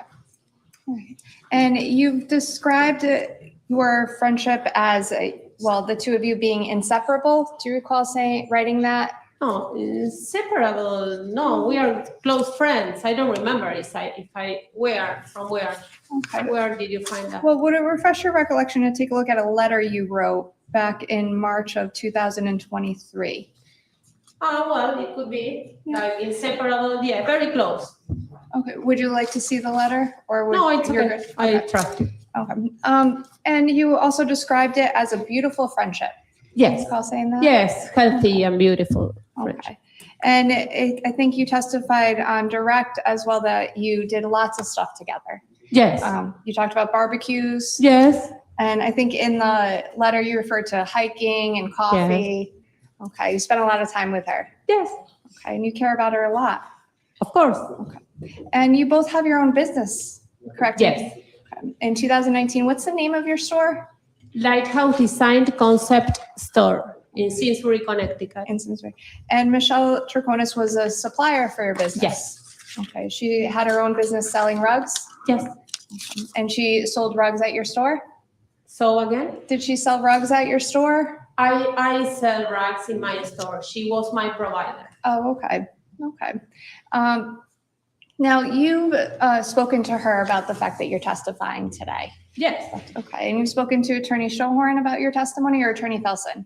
Felsen. Attorney Felsen? Okay. Now, back in 2019, you were aware of Jennifer Farber Dulos' disappearance, correct? Yes, of course. Okay. And you're also aware that the police were investigating? Yes. Okay.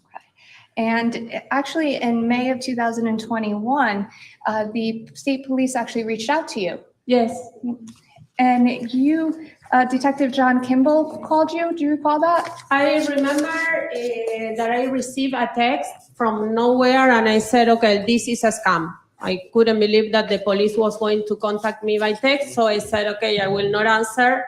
And then I went to work and I saw an email and I said, okay, it seemed like it was real. And like I found out like it was, I don't know if they were professional because I saw the shield of the police and something else. And yes, it was in 700 days after the disappearance. It was 700 days after the disappearance? Yes. And that you were Was surprised. contacted? For me, was very surprised. Okay, that you were contacted by the police? By Detective Kimball by email. Okay.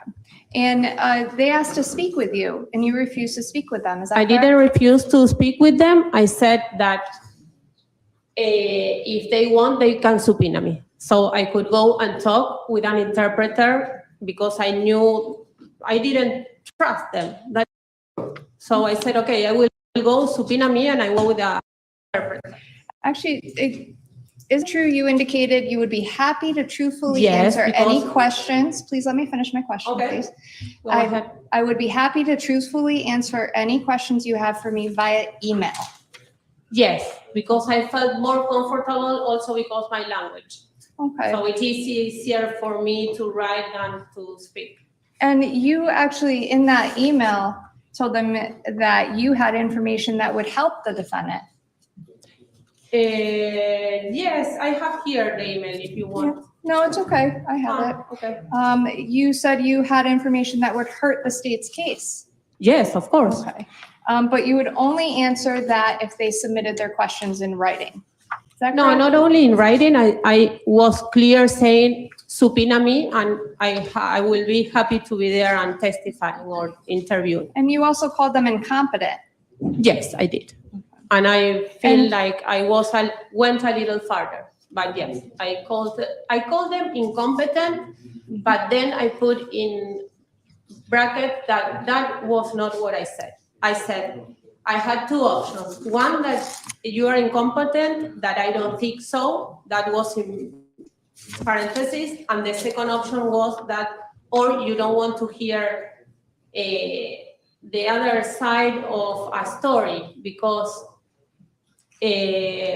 how you are not gonna interview a person that was sitting in front of you, looking at your eyes, the same of supposedly at the exactly time that a woman disappeared.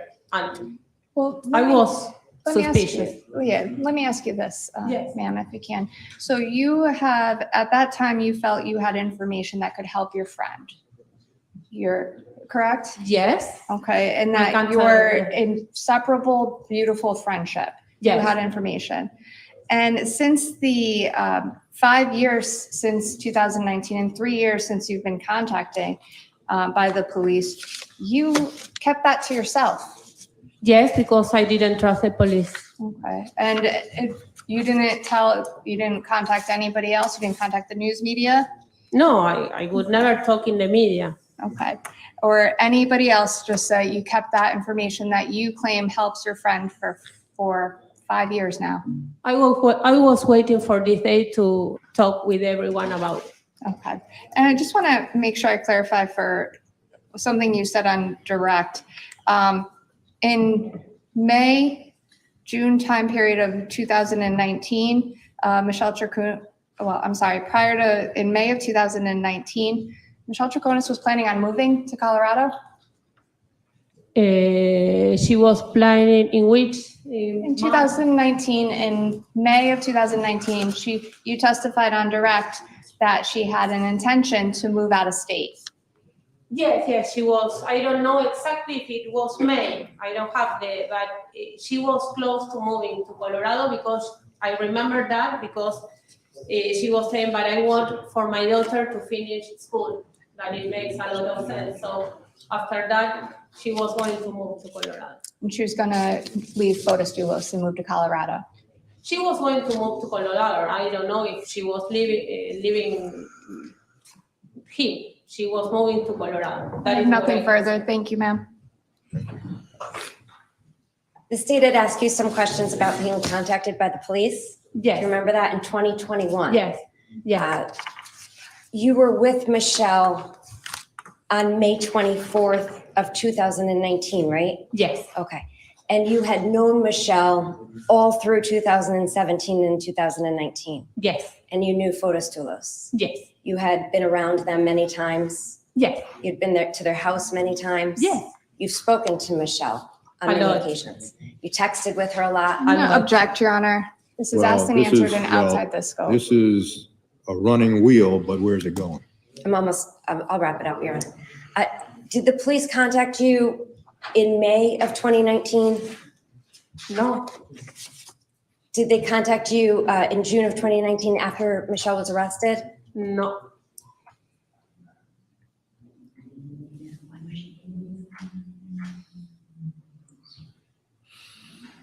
Did the police contact you in September of 2019 when she was arrested the second time? No, never. All right, how about January of 2020? Did the police contact you then when she was arrested the third time? No. I have no further questions. Thank you. Oh, nothing further. Okay, ma'am, you may step down.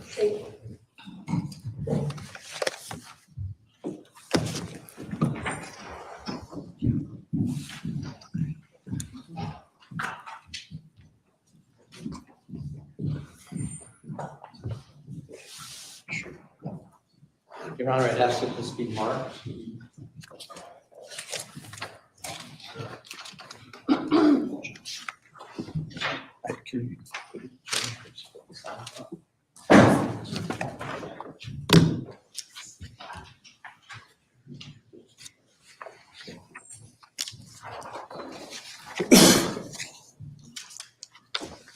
Your Honor, I just want to make sure that the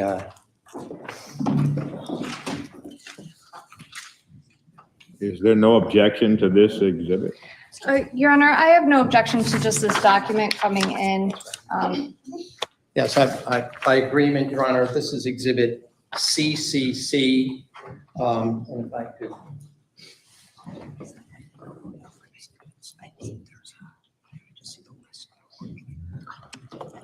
If there is no objection, CCC admitted as full.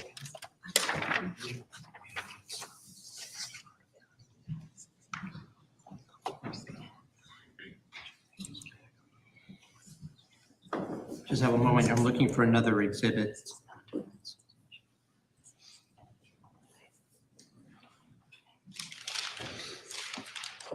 Can I see that?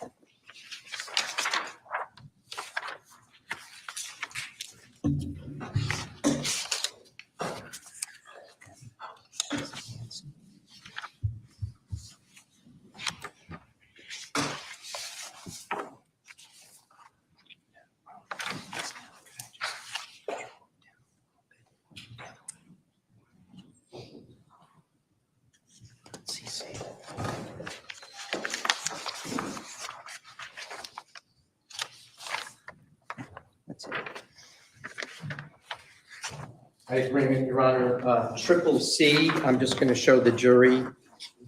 This by agreement is a report by the National Insurance Crime Bureau. Let me just get an autofocus on that.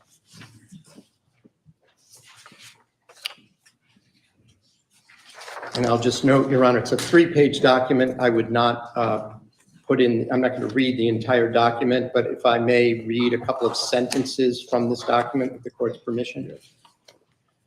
I would actually object, Your Honor. That would be marshaling the evidence in the state without a witness present. If counsel wishes to read the entire document or just display it as a piece of evidence, I have no objection to that. But highlighting a specific thing out of context would require more. Well, the parties agreed that this would come in as a full exhibit. There was no agreement as to narrating any portion of the document. Is that correct? That is correct. The court did not understand at the time the offer was explained that there would be a request to narrate any portion of the document. So as it seems to go beyond the agreement of the parties, the court will sustain the objection. The jury can read it. Well, I'll just note, Your Honor, I really am just calling the attention of the jury to the first 3 paragraphs at this moment, in the absence of the Stratford police officer who by agreement did not need to be called, who had requested it. Well, the issue is your narration is going to highlight, if it's 3 pages,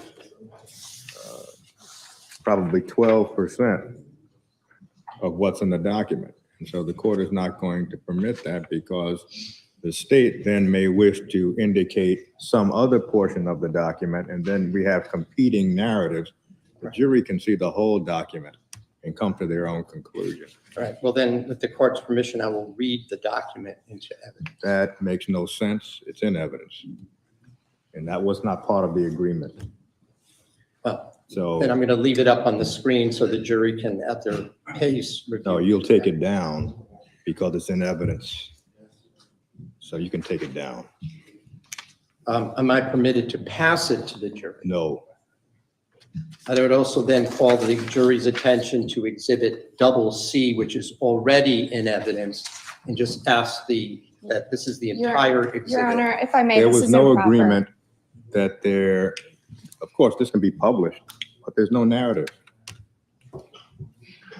So if the jury looks at it, and if the court determines a minute is reasonable to look at it, then the court will allow that.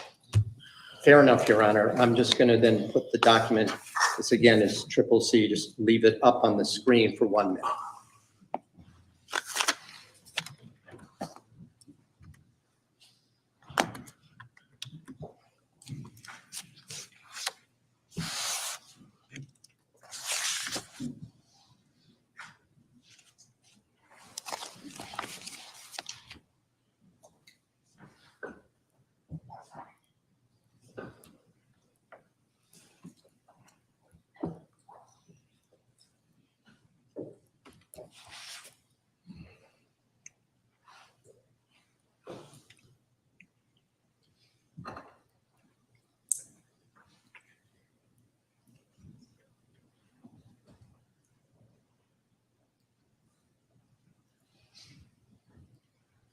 Thank you, counsel. Thank you, Your Honor. And I'll just note this is a 3-page document, and I'm just turning the pages. So No, the jury can counsel, see. you'll not turn the page.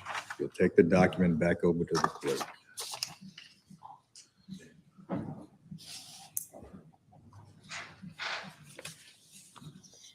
May we go to sidebar for a moment, Your Honor? Yes.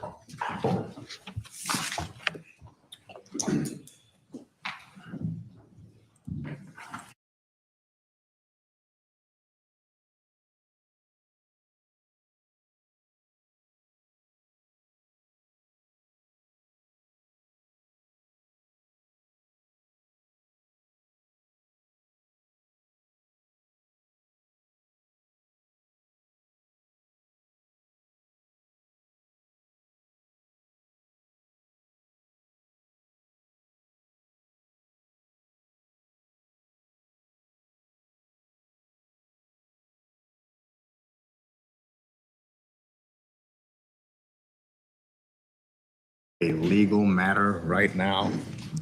However, it will not take long, so we will bring you back in before 1 o'clock. So please do not discuss the case.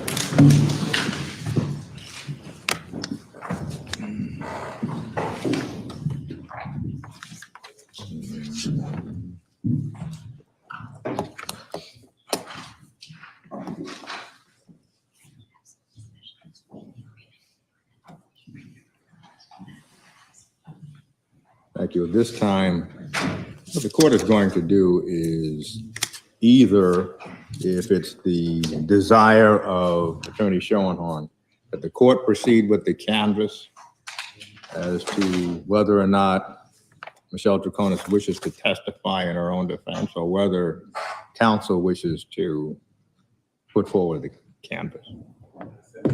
And Your Honor, before that, I just want to put one thing on the record with regard to Exhibit C. The reason I had the officer subpoenaed to testify in Stratford, I was informed by Attorney Manning that that would not be necessary because apparently the officer had some issues that she preferred that we not put on the record, and I agreed. So the fact that the agreement was to put the document in, I just believe, Your Honor, that if something is admitted in full as an exhibit, that I have the right to publish it to the jury, either by letting them read it in full or by my reading it. The court said no, but I just want to indicate that although the agreement was to put it in, it was specifically because of some issue that the state had raised, concern that I felt was collateral. It might have required some additional rulings by the court as to whether or not it would come in. And I will just note the reason this is so relevant, Your Honor, this is the report that establishes that the phone that attached by Bluetooth to the Jennifer Dulos vehicle at 2:56 p.m. on that afternoon of May 24th was in fact a number attributed to Jennifer Dulos. So that's in the iPhone attributed, and I would have compared they called it a MAC number, if you remember, MAC number did go to that phone. And that was the reason why that it was so important. And we tried, just so Your Honor is aware, the other state police laboratory individual testified was not able to make that direct connection. That's why the officer in Stratford was part of that technical unit and went to him to do. And that was the reason. So I just wanted to put that on the record, Well, so that the jury would see that. Well, you can argue that, counsel, in your closing argument. You can argue what's in the report in your closing argument. Now, concerning whether counsel wishes to have the court conduct the inquiry or whether counsel wishes to conduct the inquiry. Oh, I will leave it. Sorry, Your Honor, I thought you were still talking about. The procedure, you're talking about my client's canvas regarding testifying. Yes. I think it would be the normal procedure for the court to do so and to satisfy itself that my client understands her rights. She has the right to testify. She's known that since the beginning, but the decision would not have to be made until this moment. We intend to rest right after that canvas. So, and that's why we can then bring the jury in. They can be excused for the rest of the day. So,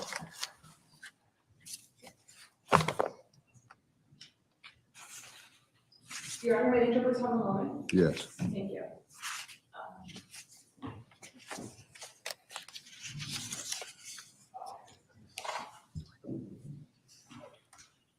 Your Honor, may the interpreter approach? Yes.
Mr. Troconis, you are represented by attorneys Schoenhorn and Felsen at this trial. Is that correct? Yes. And you have had an opportunity to talk to attorneys Schoenhorn and Felsen about your right to testify at this trial, have you not? Yes. Now, in discussions with Attorney Felsen and Attorney Schoenhorn, you should understand that their view of whether you should testify is not obligatory for your decision. Do you understand? Yes. You can decide even against their advice that you wish to testify. Do you understand? Now, Yes. have you thoroughly discussed your decision with attorneys Schoenhorn and Felsen concerning testifying on your own behalf? Yes. Now, have you discussed that decision today? Yes. Now, at this stage of the trial, this is the defense's case, which means that if you do not testify during the defense's case and the defense rests, you will not have another opportunity to testify. Do you understand?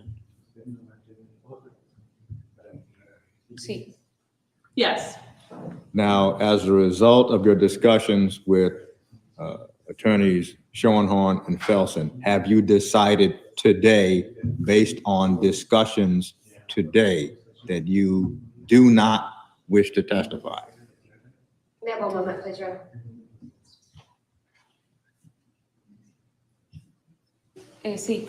Now, has anyone, Yes, correct. so has anyone forced you or threatened you to get you not to testify? No. No. Has anyone made any promises to you to get you not to testify? No. No. If you decide not to testify at this stage of the proceeding, you will not have another opportunity to testify after the defense rests. Do you understand? Sí, correcto. Now, Yes, correct. have you made this decision knowingly after talking to your lawyers? Sí. Yes. Have you fully discussed with your lawyers the advantages and disadvantages of not testifying? Sí. Yes. Have you had an opportunity to talk to your lawyers about whether or not it is in your best legal interest to testify? Sí. Yes. Are you satisfied with their advice? Sí. Yes. Have you made your decision independent of the desires of your lawyers?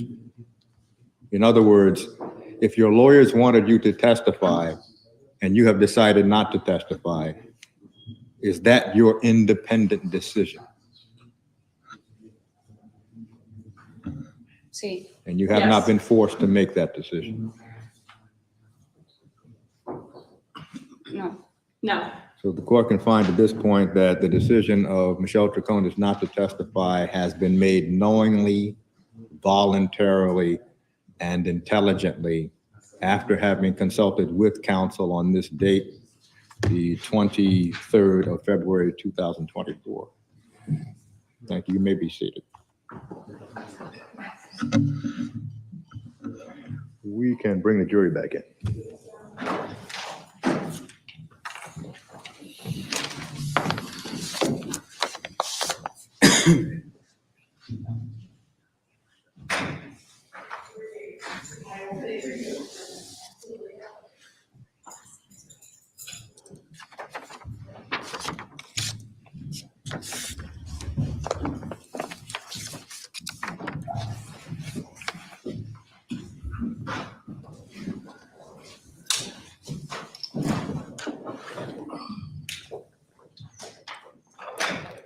counsel stipulate, please?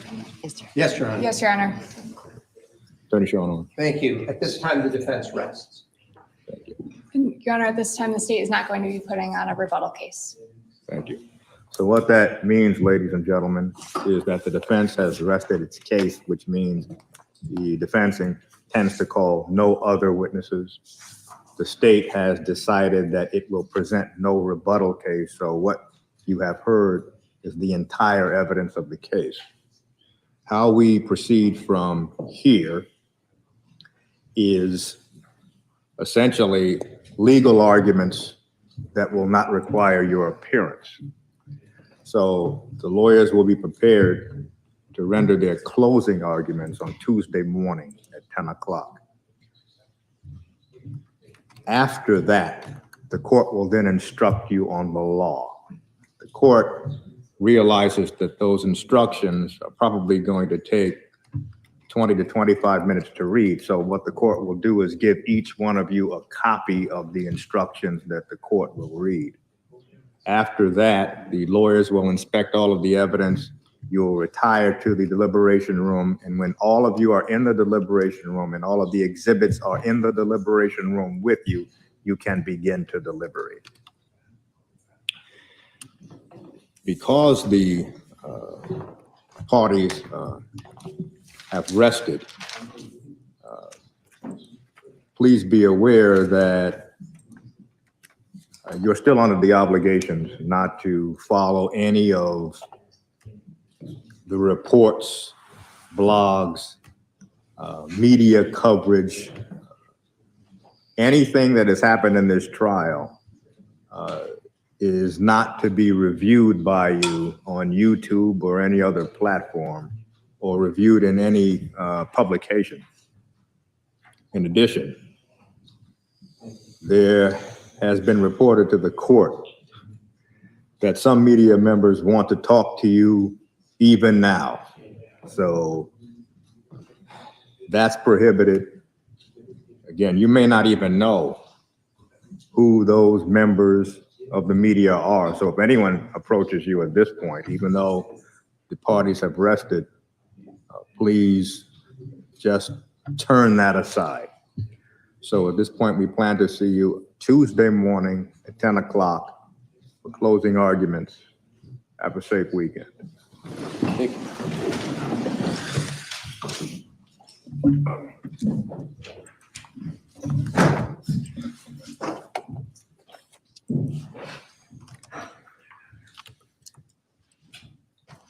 Shall we Stay on take the up- record for 1 minute? Yes, we should take up at 2 o'clock the motion for judgment of acquittal, correct? Oh, I was just gonna, I don't need it at 2. I could state, Your Honor, that I'm just gonna order, normally I file it in writing, I just didn't have time. I assert my motion for judgment of acquittal. I make all the same arguments I previously made, plus the evidence that was presented in the defense case, and ask the court to grant it as to each and every one of the charges because the state has failed to prove beyond a reasonable doubt any of the elements. Thank you. Thank you. Well, the court has previously indicated that the state has introduced sufficient evidence to go to the jury, so that motion is denied. Judge, may I be heard on one matter? Yes. Judge, I just wanted to address the non-summary contempt proceeding, which the court has ordered for March 5th. So my understanding of the practice book, and I did have a chance to speak with the state's appellate unit today about this as well, is that the procedure at this point, since it's a non-summary contempt proceeding, would be that the court can issue a summons, I think demanding the defendant's appearance on the contempt charge. I think that's the process, and so we would ask that the court do that, because I think that's actually how the proceeding gets initiated. Thank you. Essentially, this court is not going to hear the contempt matter. However, pursuant to